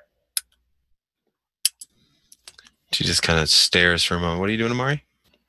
she's gonna kind of step out and can't stay back, but let her know that let the lady know that, or the woman know that she's there. Okay. So now all of you are visible. She's looking around. She looks back at you, Shadao. No. I say yes. No, there's no reason for the rope. Here. No, of course not. please. She reaches And in. What are you gonna do? I just motioned to uh, Diamond or Cole to that won't be necessary. The rope. I see. She reaches in, and on a hempen cord she pulls out of her blouse. She kind of just yanks it off. She holds it up to you, and there is it's a key on the end tied to the rope. It looks like a little crude gear with a rod to it, and at the edge of the other rod, there's like a 3-pronged little thing that sticks out like this, seemingly matching the keyhole that you saw at the top of the ladder. I say to her, "Do not give away your position. Meet me. I give some dock or something that I could meet her at in a week's time for further instruction." What's going on here? I'm so confused. My character is Yes. I have no idea. But I do want to tell her to, would you just kindly deactivate that one other spider bot over there and then step away from them, please? Make us all feel a right bit better. Yes, I got stabbed by one. It's not pleasant. Yes. I say she will not harm you. No, I'm saying please deactivate that other one. I'm asking very nicely right now, but I would feel a lot better. Okay. I say do as he says. He is somewhat volatile. She reaches down. She picks up that rod that she had in her hand again. Motions over to the one that's currently idle, but it is activated. You can hear and you can see the gears working. You can hear the steam kind of spewing out of it a little bit. She sticks her rod in its back and just kind of gives it one really big crank. And as she does, you expect her to pull the rod out. She slams it into the back of this thing, and you see in the center of it, this immensely bright white light starts to glow. She immediately stands up, and Shadao, she kind of tackles at you. So I need you to make an athletics check. His fault. His own fault. She trying to hit me, or she is trying to bum rush past you, so I need you to make an athletics check. Oh, okay. And I had my rifle in the ready, like aimed at her. So no, you didn't. You just pulled out a rope. No, I had my rifle in one hand and then kind of tossed the rope and kept it. And then tipping your hat with your other hand, and then no, I just when I was telling her, to deactivate that bot, I definitely had the rifle pointed at her head. So with that, Shadao kind of catching you off guard a little bit, she does slam into you with her shoulder, kind of knocking you back a little bit. With a 6, I'm gonna say you fall on your ass. That's a pretty low roll. And as she does, Cole, with your weapon still aimed at her, she's now a moving target, moving this way. What do you want to do? I want to fire at her. She just attacked us, so. Can I take an attack of opportunity when she leaves my threat? You're on your butt. Yeah, you're kind of on your butt. So disadvantage? Away. If you want to try and claw out at her, sure, it would be a disadvantage. And go ahead, Cole, you can make a shot.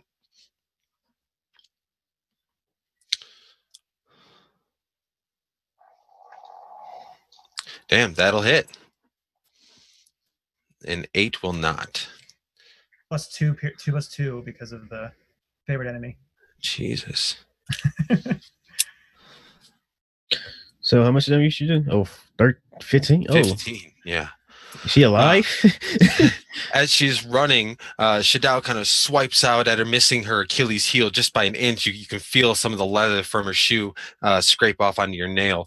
She takes a big step and leaps up towards it. And Cole, a flying, moving target, something that you're very familiar with, you just pick her off. You get her right in the chest, and the blast force of it kind of changes her trajectory. As from when she was moving forward, it kind of takes her off sideways. She falls back onto her back, and you can see now there is a rather large hole in the center of her chest, and she's just like I was aiming for a leg. I yell out. She's kind of reaching up towards the ladder. In her hand, she has the twine with the key on it, and she's trying to pull herself towards it. The blood Can I everywhere. She's slipping. She can't grab a hold of it. I want to go walk over to her and just calmly calm her down. And I I want to stand try up. a medicine check, but I don't know if I'm good at it. So Mari's gonna say like, guys, stop it. I'm trying to help her. So Yeah, and Mari's gonna come in and like try and help. I want to like, calm her down with my soothing voice and try to use and medicine. Mari's gonna like kind of Okay. like mainly talk to Cole, be like, you hit her in her chest. She could be very useful for us, getting us out. Yes, She could have been. That was the original plan. But I did not mean to we make got some hack slashers. that's good of a shot. I just, she was attacking him, so. You also threatened to tie her up. Yes, well, she's, just so she wouldn't hurt us as we left. At this moment, that steambot that's still glowing very, very brightly starts to rattle. And you guys can audibly hear it. It interrupts your conversation. It's just like rattling in place. And as you look over to it, it just explodes. So that would be everything in a 1, 2, 3, 4. So that would only be a Cole and a Mari. I need you to make a dexterity saving throw, please. 30. That'll succeed. That will not. So Amari, you will take 4 points of fire damage, and Cole, you will take 2 points of fire damage. 4.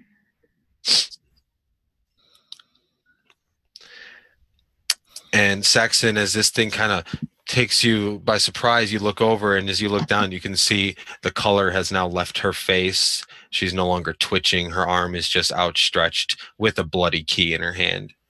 I will close our eyes and take the key and just go up the ladder. Okay.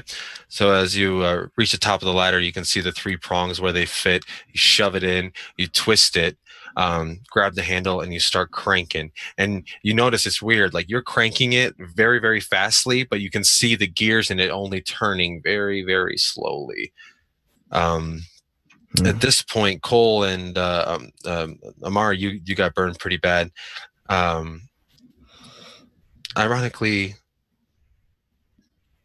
it hurts, but the pain is almost a little empowering as far as the fire blast goes. The shrapnel, that just fucking hurts. Shadao, you're laying on, you're getting yourself back up to your feet now. You see Saxon climb the top of the ladder. He's spinning this crank, trying to get it open. Amari and Cole are kind of just picking themselves back up from this blast. I just realized my hair is doing this weird little thing. Why didn't you guys message me or something? I look like the goddamn Rain Man. I mean, I just pulled my hair up in a ponytail. Don't have that option. I'm wearing a hat from now on. I can't be seen much. I can't worry about mine. There you go. There you go. I got it. Boom. I'll just do that. Anyway, sorry. Didn't mean to interrupt everything. Shadao, you hear, coming from the area that you guys just left, that door slams open, and you start to hear voices and shouting. Missed opportunity as I look down at her lifeless corpse. I just want to say from up the ladder, it wasn't going to happen like that if you were doing your weird thing. I say, yes, that sounds about right coming from you. Right. The door handle now clicks, and you can push up, and the very, very welcoming scent of fresh air and warm light kind of start to spew in. And as you push it open, you realize it's kind of heavy, and you lift it open. You stick up your head, you can see that there's buildings on both sides of you and behind you. You're at the dead end of an alley facing outward somewhere. I get up and get out and say, we're fresh air. We're out of the shithole, so thank God. Move up. Hurry up, please. Before Amari goes up there, she is going to move the woman's body kind of like out of the way and kind of like put it into like a kind of restful position. Okay, like put her arms over her chest a little bit, so she's not just laying there a bloody mess. Yeah. It's very nice of you. Yeah, I closed her eyes. I just wanted to say I really did not mean to do that. Right. Murder. She surprised me. She surprised me. Whatever, short stack, just 2 short people, 1 Chronos, 1 that's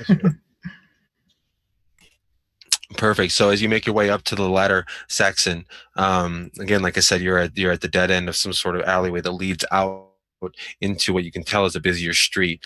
You can't quite see anybody there, but you can hear carts rolling, horses moving, just the general sounds of the street in the lower ward. When everybody get out, I just want to close the thing back. I will take the form of a comely peasant. Okay. And move. What is that guy's deal? He's annoying. That's his deal. Shall we leave? Amari's gonna. She has like. I'm assuming she has a cloak. She has like a hood. Mm-hmm. And I like put that up. Sure. Cover her face a little bit. Perfect. I will put my hood on. That's on my own trench coat, and then try to blend in with the crowd. I'm gonna move my handkerchief over my nose and put my hat down. Very nice. Very nice. So everybody make a stealth check. Shadao, you'll be doing it with advantage. Hey, I feel it's the white hair. It's very noticeable. Stealth. I will use look. I'm gonna use look on this. Yeah. All right. I still suck. Don't feel bad, Ashley. Roll20 is very, very picky about who it likes every day. Normally, I can do kind of decent rolls. These are the best rolls I've ever done in any game, by the way. You're taking my luck. Can I have it back? Yeah, I usually roll. The only thing I usually roll good on is perception check. So this is amazing right now. There's one game I like roll nat 1 pretty much every time. I'm a perception. You're close to that. Mm-hmm. All right, so as you guys all move out, you guys see Shadao take a left around the corner, moving up the street just a little bit. You walk out from this little area.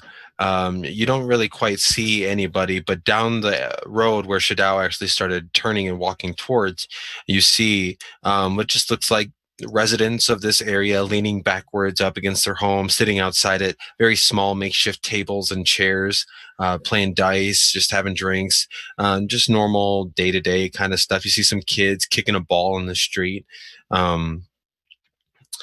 And then Amari, to your left, you see where the street kind of goes down a little bit and winds, turns either direction. Let me know if you can see this. Can you see my little marker here? Yeah. Yeah. Okay. So from that direction, you can hear the echoes of boisterous voices kind of shouting, and they almost seem like they're getting a little bit louder.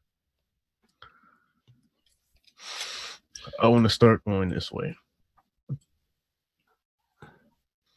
Okay. This is my type of neighborhood. I know my way around. You say that out loud? Yes. All right, I'm going to follow this guy because I want to get out of here.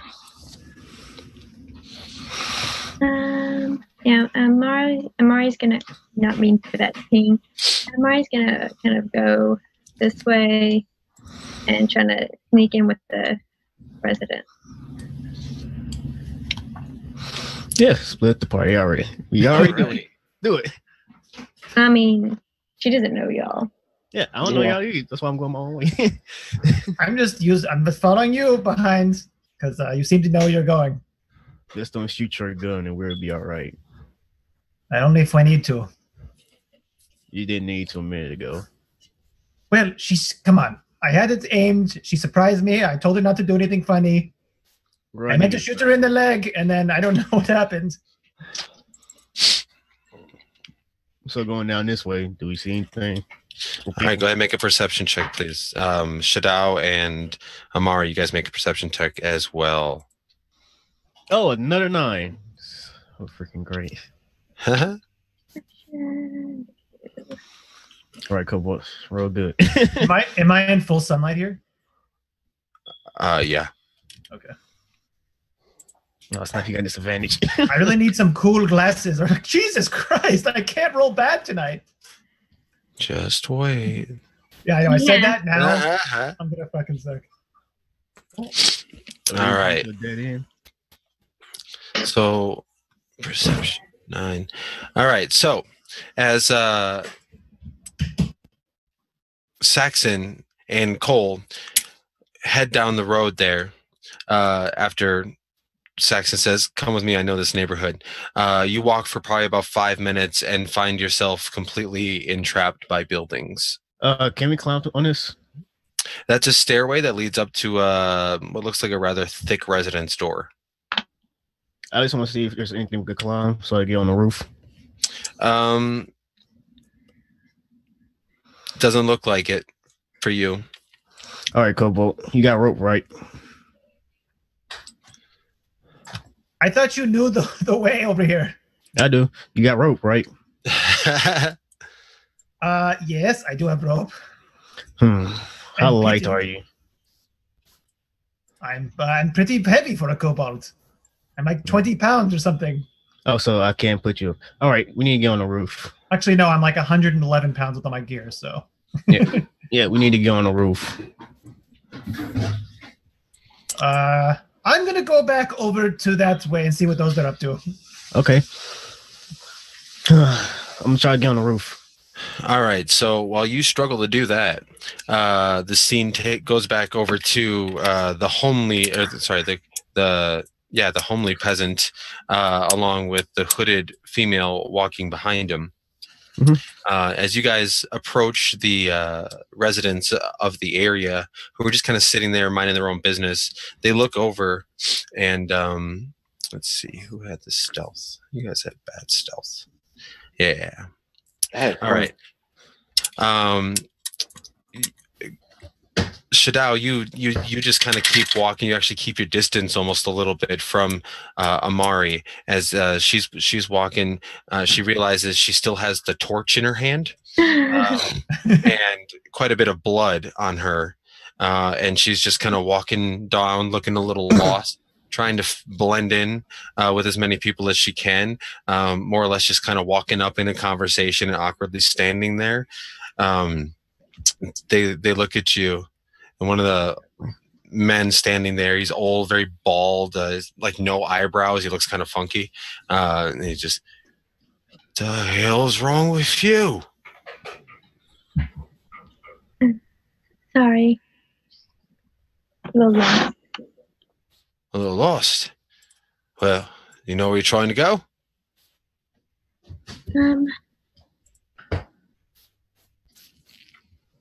Not really. Do I see them stop? Did she stop? Yeah, she stops. I stopped too, and just look back. Does she look like she's kind of flailing? Not flailing. Okay. I'll watch for a moment. All right. So as you watch, you see this old man look kind of down at her, confused, and just asks her where she's going.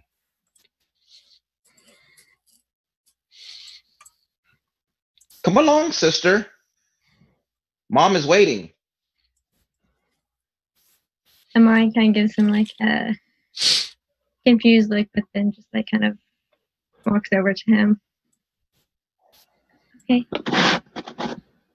The old Aladdin trick. And now got a plan. We break into a song from Aladdin now. That was coming up next. I was just getting the music prepped. Riff raff, street rat. I don't buy that. I was actually about to start singing that. Kobold. All right, we can stop that. All right, here. Sorry about that. I got distracted by trying to do something else while trying to do this. You walk over to this random looking peasant, Amari, who kind of just waves you over, and do you guys start walking along? Then keep moving. Yeah, I hurriedly like, Okay. come. As you do, let's have everybody make a perception check, please. Okay. Not good. I see nothing. Blind as a bat. Should I still roll perception again? Yeah. Okay. This is for something different. Damn. 17. All right.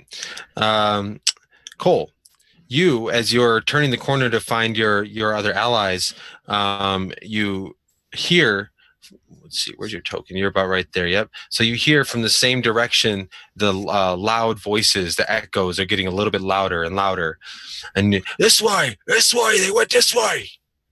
And as you look, coming around the corner very loudly, you see what looks like 4 individuals kind of sprinting, and they turn the corner, bashing into a couple people that are just kind of standing there minding their own business. This one lady's carrying a bucket with some sort of ice or water or perhaps shit, you don't know, and he just slams into her, and the contents go flying over the place. And they round the corner. You're rather visible. Yep. That is going to be... Oh, I didn't... My bad. Yeah, I had a plan to stay here and everything. I was going to go in this resident, pay them off to let me hide in their house. I still do it. This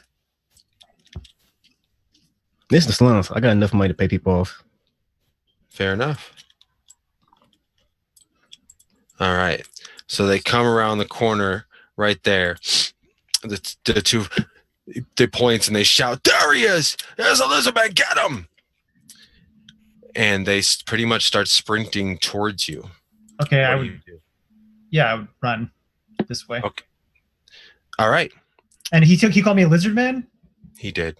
Okay. I say I'm a kobold, and then I'm running that way. All right. So as you guys are running that way now, let's see. How do we do this? We need to make an initiative roll. Yes. Or they're running away from people. I'm about to bribe some people. Yeah, this man should stay with me. Got a plan. Crap. Oh, not bad. I forgot to put my again. That's all right. I can add you. I'll just put a 13 for you. Oh, we got roll initiative. I forgot to roll initiative. Yeah. Click your token first. Yep, I know you And did. don't for me. All right.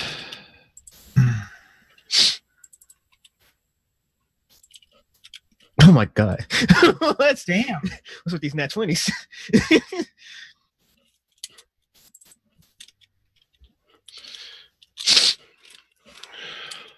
Only one that didn't get in nat 20.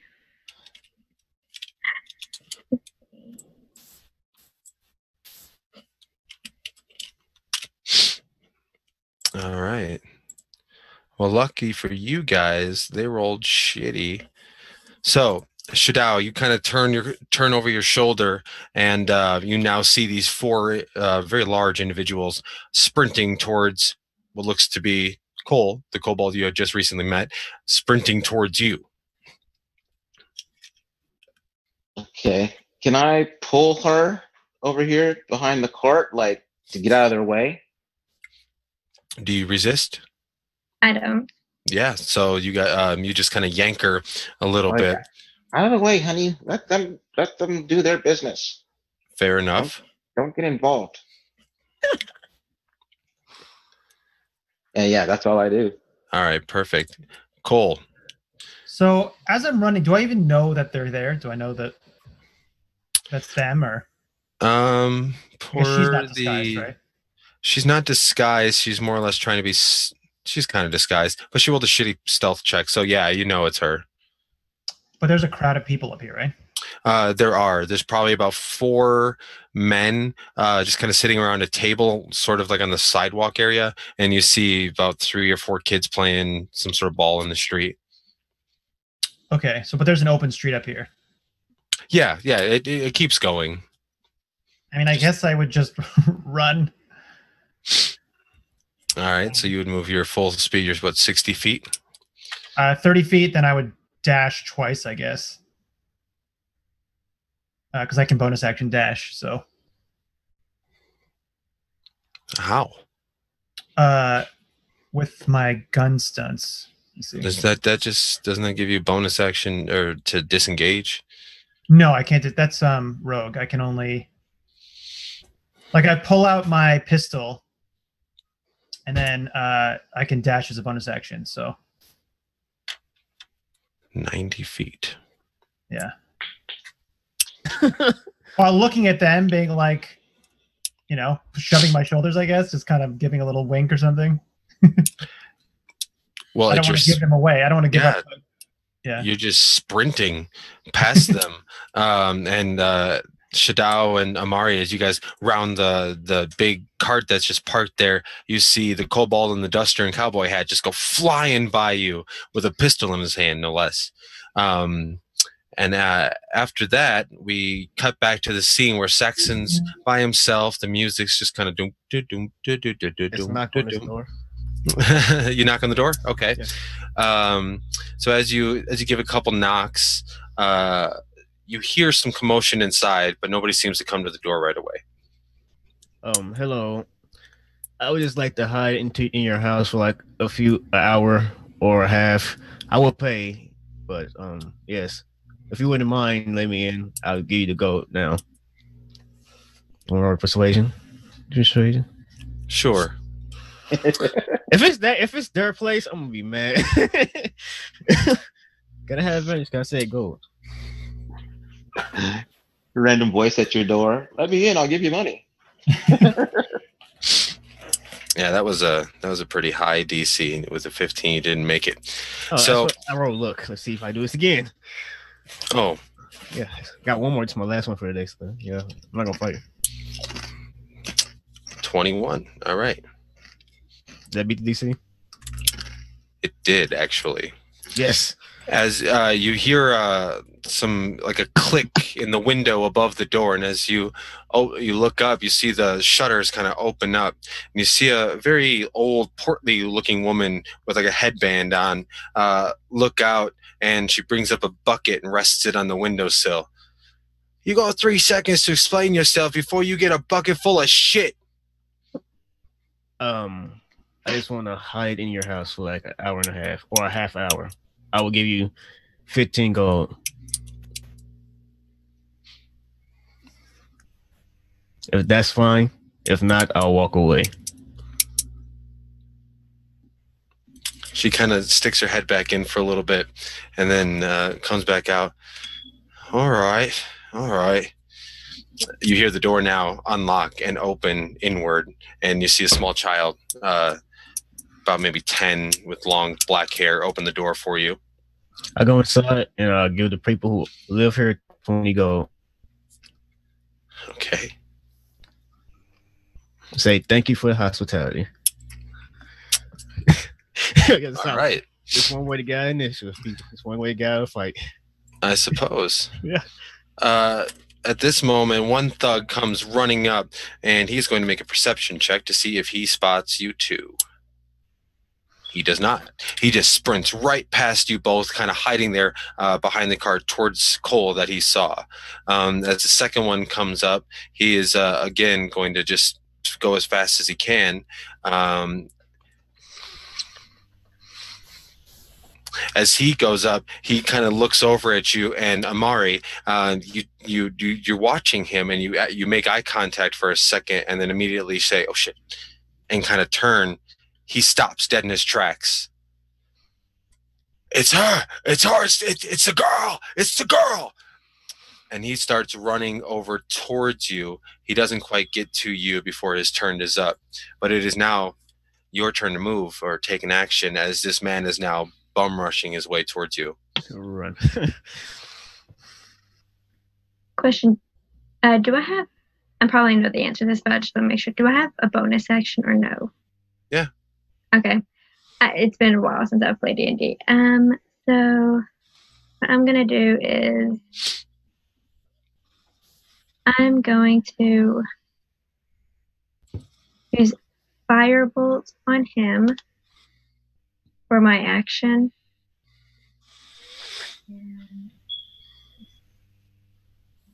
You're gonna do what? I'm sorry, I think it cut out. For my action, I'm going to use Firebolt. Okay. And Yeah, that hits. 10. Very nice. Okay. So you just hold out your hand, and this little beam of like orangish light just appears and fires from your hand straight into this guy. And as he's running, kind of definitely slows him down. And then what else? My bonus action, I'm going to use Mantle of Flame, which if I use it as a bonus action, I have a swirl of fire around me for 1 minute, and I shine a bright light that's 30-foot radius and oh god. Okay, thank you for doing that. I didn't know how to do that. Not a problem. You just click the little talk bubble. Well, it's now locked for me. Locked. I can't see it. I can't. There it is. Okay, no worries. All right. So you blast him with this beam of fire, and as you do, Shadao, from your closeness to her, you can see from underneath her hood, flames start to lick the outside edges, and her hood just kind of flies off with this imaginary wind, and her hair starts to kind of rise almost like it's floating underwater, but there's just little bits of flame and fire spitting out from every which direction of her. She's just generating this incredible heat and warmth that you almost have to take a step back. You don't know exactly what's happening. You kind of have to shield your eyes a little bit from this light. Is there anything else you wanted to do? Nope, that's it. Can I actually? I don't know. You can actually do that bonus action before your action, so you could have done that before and then gotten that bonus damage if you wanted. Just in general. Okay. Noted. Maybe next time you'll get that. Yeah, I just want to make sure you can do bonus actions before actions and stuff. That's awesome. All right. So with that being your turn now, this one is kind of sees what's going on here. He walks up kind of behind Shadao, not knowing who you are. He kind of shoves you out of the way. Mm-hmm. And then seeing the girl, he was going to reach out and grab her, but seeing her kind of explode into this fiery light, doesn't quite know what to do. So he reaches down, he has this big club in his hand, and he just takes it up, and he goes for a swing at the back of your head. Sorry. Where are you? There you are. Back of Shadao head or the girl head? The girl. Okay. All right. That is a 5 to hit. So he just swings completely wide, and his club just goes slamming into the cart. Bunch of wood splinters go flying every which way, but you completely just stand there unfazed. As the fourth one now runs up, he's going to leave the two with you, not knowing that you have an ally next to you, and sprint towards the kobold. Shadao, as you're now standing there watching all this crazy shit happen, what do you want to do? I say, "Oh, she's a witch! She's a witch!" And I use a bonus action, and I'll hex this guy right there next to me, and I say, "Get her! She's a witch!" And I swing at him with my scimitar that looks like I would say it's a shepherd's crook or something like a club. Look like a club, and I swing at him. You hit with a club and get cut somehow. There are many ways to get cut in the club. Yeah. That was stupid. I'm sorry. Don't worry, I laugh at stupidity. So we're gonna get along. That has to be the motto at some bar in the Undercity here. All right, so a 13 actually though will not hit. All right. I was So- actually wrong. A 13 does hit. I apologize. Oh. So as you swing out with your club-ish thing, he takes the brunt side of it right across the cheek and just poof, slams him, and he kind of flies into the cart there, using it to kind of hold himself up, dazed quite a bit. I think it's 16 points of damage. Yeah. Yeah, that 5 is from Necro. Right. So I swing at him like I'm panicking, like, you know what I mean? I'm swinging everywhere. Oh, she's a witch! The fire! And I accidentally hit him. Right. Can I roll a deception for that? You can make a deception check, yeah. If you pass it, he's still gonna want to kill you. Yeah. Goddamn. Ah! You know how people panic when fire goes off? Like he kind of stands up and he spits 3 teeth out of his mouth. And just like, oh. We'll see what happens. Cole, He's still gonna want to kill you. you're rather. You did hex him, right? Yeah. You did. You did. You're rather far ahead of this whole thing with your sprinting. You turn around and you see now Amari's kind of getting attacked, but at the same time, she looks like a lighthouse. She's just glowing, lighting like up this whole alley. Yeah, it's actually kind of hard for you to look this direction, but as you do, you see the shadows of 2 large men still sprinting towards you, doing their best to get you. All right. Well, so I know that they're being attacked, right? So at this point, is there somewhere I can kind of like side doorway or something I can kind of duck into? Make a perception check with disadvantage. You're in the very bright sunlight. Yes.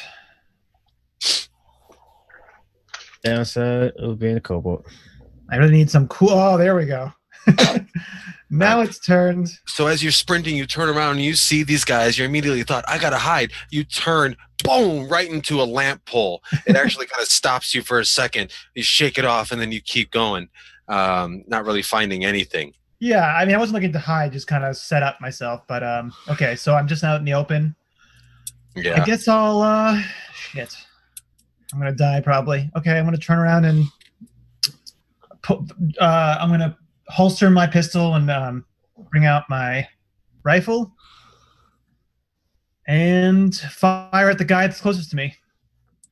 All right, so that would be bad guy number 3. I got labeled right there. Yes. Go ahead and make an attack. With disadvantage. Yeah. Downside of being a ranged character. Get close and you're screwed. Well, I'm far away from him, but I have from my sunlight sensitivity, so. Yeah. Some of they get close. And that would be a 12. A 12 actually just hits. Oh, these dudes Wowza. are weak. No armor. That's basically what I'm getting. No armor. So 15. 15 damage, damn. See, y'all don't need my help. Y'all got this in the wraps. Y'all got this in wraps. He's human. He's a humanoid, right? He is, yes. Okay. He is. So as you fire, you see a big chunk of his arm kind of get blown off as he's running, and he just and he looks up to you with this rage in his eyes, and he just keeps sprinting. Keep running. And then I would bonus action dash again just to kind of keep my distance with him. All right, another 30 feet. All right. 30, yeah. So far in 2 turns, you've moved 150 feet. Saxon, on your turn, you hear the kid that let you in walk down the hall. After a few minutes go by, it comes back with a plate full of biscuits and some freshly brewed tea. I make myself at home and start eating tea, drinking tea and biscuits. And try Dungeons and Dragons, everybody. Yeah, I try to get another family. Yeah. All right. So this one who is still sprinting towards you, Cole, as you stop to fire and hit his ally in front of him, you see him pull out himself this little firearm, but it looks like it has 4 different barrels on it, and he aims one. That is going to be a 17. Yep. All right. And that'd be 1d8. That is 9 points of piercing damage. Oh, he better run faster. This is six plus three. So he rolled 9 points of piercing damage to you, and as he fires, he looks back towards the bright light, sees one of the guys get slammed in the head, is all kind of happy simultaneously. He stops and he comes running back. So that'll be his turn. Amari, the one who totally whiffed, who's just kind of coming at you, got hit by your firebolt. Trying to shield his eyes, he pulls out his own kind of baton sort of thing, and he just starts swinging at you with not very, not very gentlemanlike. So that is going to be a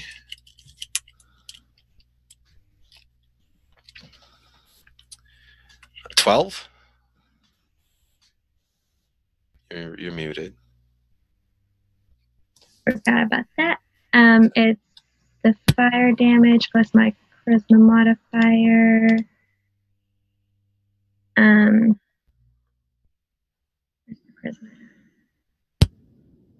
the charisma? Oh yeah, that's right.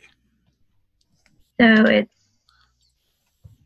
So your charisma's 3. That's your modifier. So it'd be 3 fire damage to him. All right. Does a 12 hit? 12 for me. Yes. Yes. Okay. Then you will take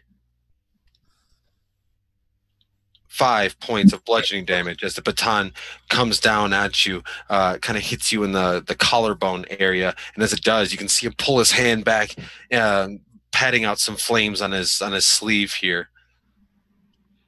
That'll be his turn. It is now your turn, Amari. I still have mental flame, right? Yeah. I am going to use Flame Wave. Okay. I forgot what that spell does. Can you click it? Thanks. Ooh, I forgot what it did too. Yes, that's okay. This is going to be fun. My bad. I forgot what it did. So, as she gets hit with this thing, kind of instinctually, not quite knowing the extent of her powers that she has within inside of her, this entire area just kind of explodes. Ooh. So I need. Let's see. Not Amari, Is that but gonna hit her? Shadao. Yeah, I'm the one casting it. Yeah. It doesn't hit her. It won't hit her. Okay, hold on. You hurl a ball of. I think it does. So she can, it's a range of 60 feet, so she can, Yeah, you tell me where it's going. Doesn't happen to happen. It's like right where I am, like right where I'm. 3 feet. I'm kind of like okay. It's gonna hit I'm trying to think. Let me take a look at the map. You can like cast it where it would just hit them, kind of, right? I could do it to where it hit 1, 3, and 4. Not 1, 3, 4 so much. You could probably do 2, 3, and 4 depending on where they are, because technically, these guys are like farther up. Oh yeah. But the DM didn't expect you guys to take a left. Yeah. Huge map that goes right, but not much that goes left. No worries.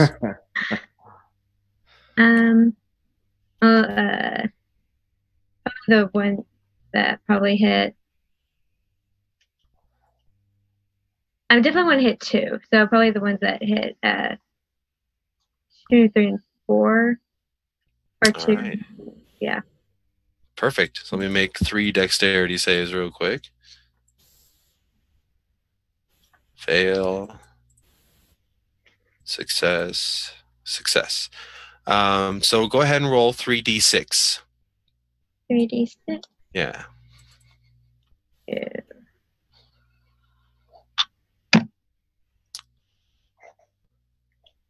Oh, not bad. Not bad at all. All right. So. And it persists, right? It's a concentration thing. Yeah. Yeah. Oh my god. I And then she adds her charisma bonus on it, right? Oh, Yeah, because she's a fire spell, so she had a charisma bonus. Yeah. Yeah. and take the fire damage.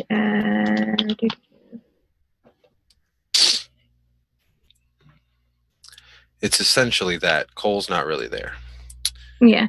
I've been trying to think of how I can move this, but okay, give me a second. It won't take long.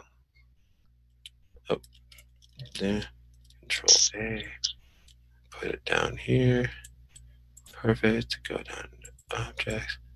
Control A. Nope. Why do you do this to me? Roll 20.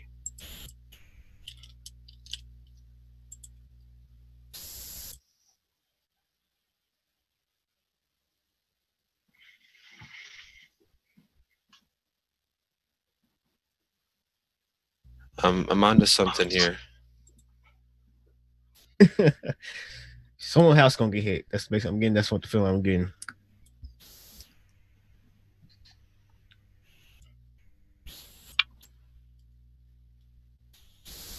There we go. Innovation for the win. So he's right there.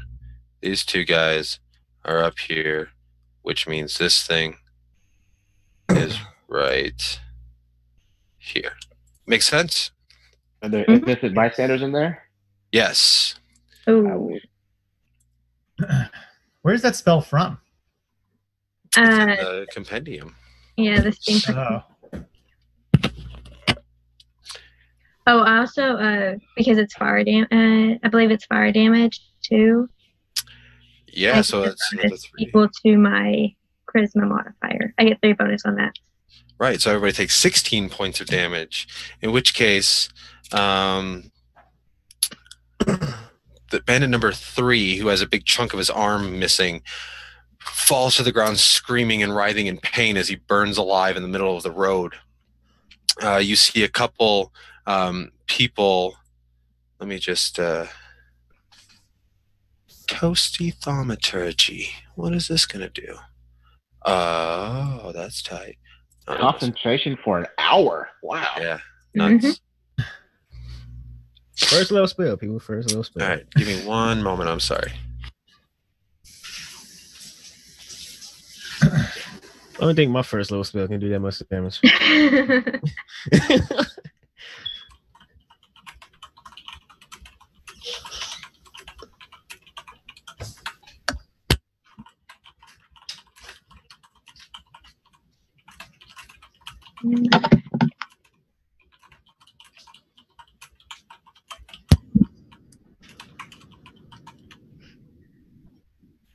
Wait, can Brenner heal so much?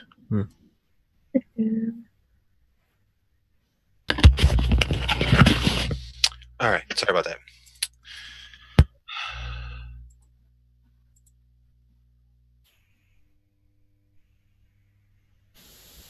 Okay, you guys all there? Am I good? Yeah. Sorry about that.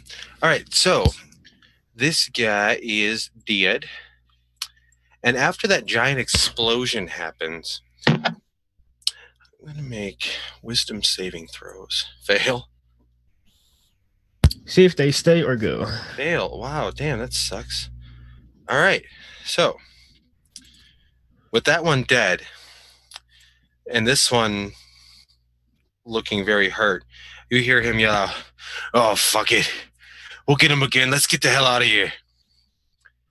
And he just starts sprinting this way. Excellent. They had no idea I was involved in any way. This one disengages and starts running this way. This one disengages, starts running away. There's just now a man burning, still smoldering in this kind of square of fire in the middle of the road here. Cole, you're looking back, seeing this craziness happen. Shadao, you're standing there, still looking like an old peasant, seeing this all happen. And Amari, after a minute, your flame essence kind of dies down. You can cancel. I don't wait that long. Yeah, I cancel the. Okay. I was looking at her like, wow. Is there any civilians hurt? Yes, actually, as I was doing that, I had to run away.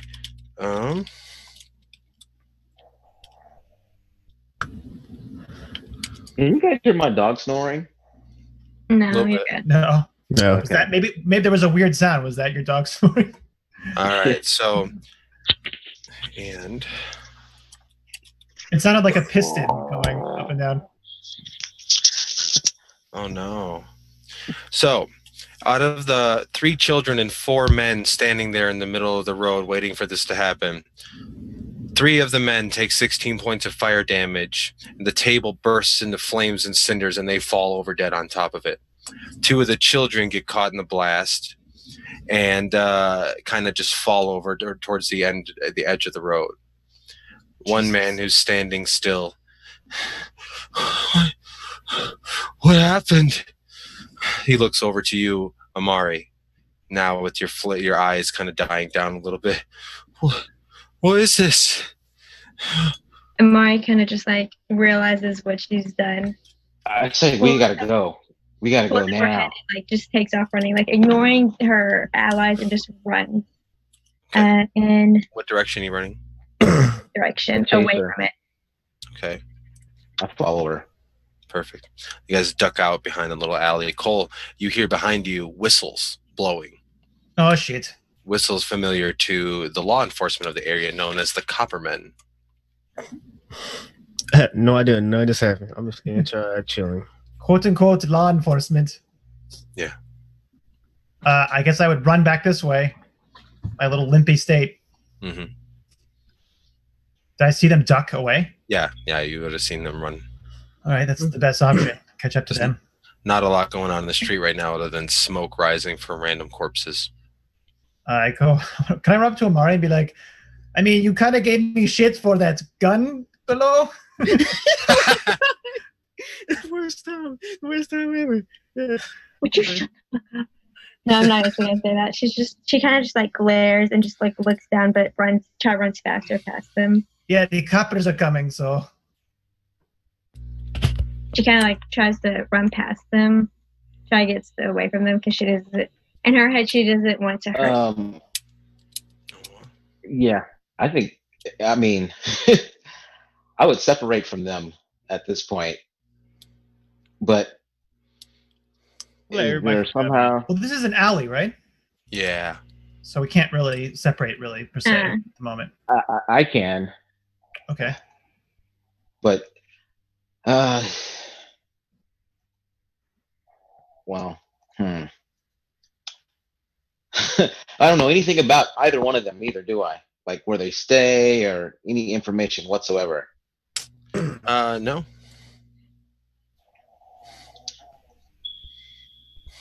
All right, I follow. I follow. Do I know a safe house we can go to? You do actually, and as would I Amari. think- And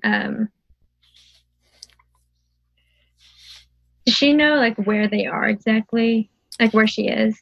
Not exactly where you are, but throughout the entire city, there's always one thing that anybody anywhere can see, and that is a giant gold spire that rises up from the center of the town, hosting a lot of the richer folks. There's another one farther in the distance hosting the skyport. But knowing where that is in location to where you are, you're actually fairly close to your own home. Amari like just kind of runs home, Okay. ignores like what they're saying, and just like runs home. Okay. So as you I guys follow her. perfect, you guys follow her in the alley, and she just starts running with a sense of purpose and direction. She knows exactly where she's going. Why does my hair keep doing that? It feels like it wants to be that way. Yes. I don't Natural want it to be that way. I can show you pictures of my 8th grade life, man. It was like parted directly down the middle, Nick Carter style, and like. I'm using my senior yearbook as like kind of a mouse pad. I could literally show you a picture from my senior. I can show you my senior picture. Well, as it happens, as you guys disperse and head back to Amari's home, not much really would happen. It's probably about a 4 or 5 minute jog from where you are. You make it there. Amari, you burst open the door to your empty home. You I do don't follow. go. Well, in. I mean, yeah, No, I don't she's follow. inviting us I in. just stop across the street, Perfect. and I just want to Okay. know where she lives. And once I figure that Creepy. out, then I bolt. Okay. How about you, Cole? I mean, is she inviting me in or anything? She's just running in, right? I'm just She's just running in. Yeah, he wouldn't really follow her in. He would just kind of, well, nice meeting you, and tips his hat and then keeps running. I guess. Yep. And I go to my bolt hole. I like that this whole time I just been chilling, drinking tea and biscuits. Eating your Poison tea and biscuits. Yeah, you are. You're gonna get Pulp Fictioned. No, my character used to it. He's the gimp. Yeah. Call him the gimp. Amari's gonna kind of like look around, try and find her dad. You don't see him. Can she look for clues in the house to see if he went somewhere? Sure. The tool belt that he normally takes to work with them every day is still there on the table next to his favorite chair. There's no candles lit. There's a plate with some bread and a half a filled cup of water sitting at the table. The bread is stale, maybe a day old.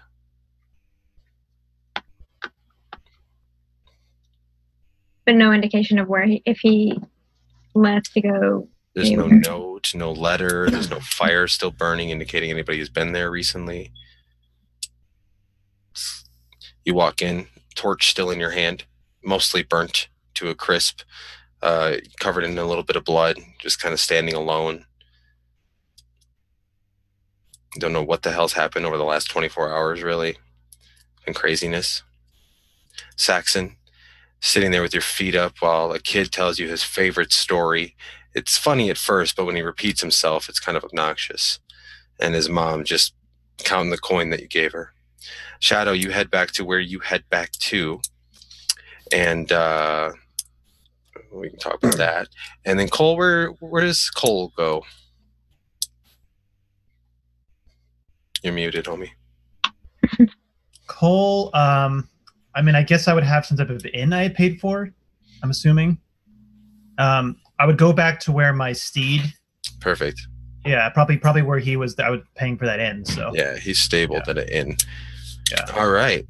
So, with the party meeting each other under completely ridiculous circumstances, taking on an automaton steambot, murdering a scientist in a basement, and then only to further on murder some civilians in the middle of the road.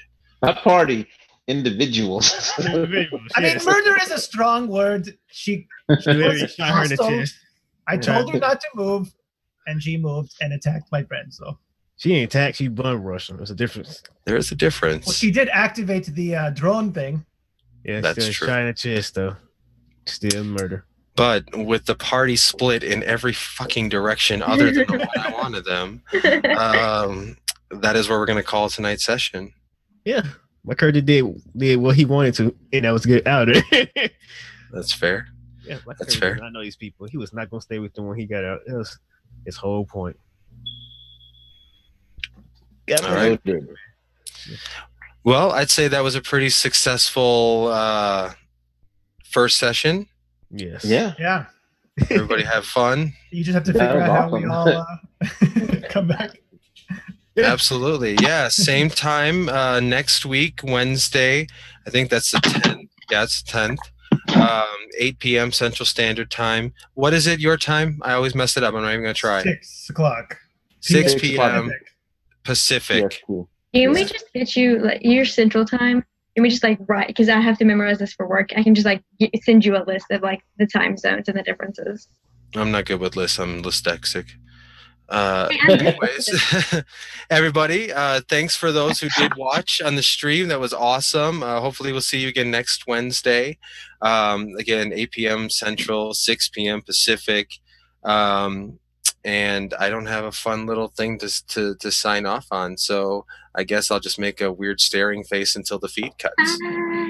Bye. So long. win. Farewell.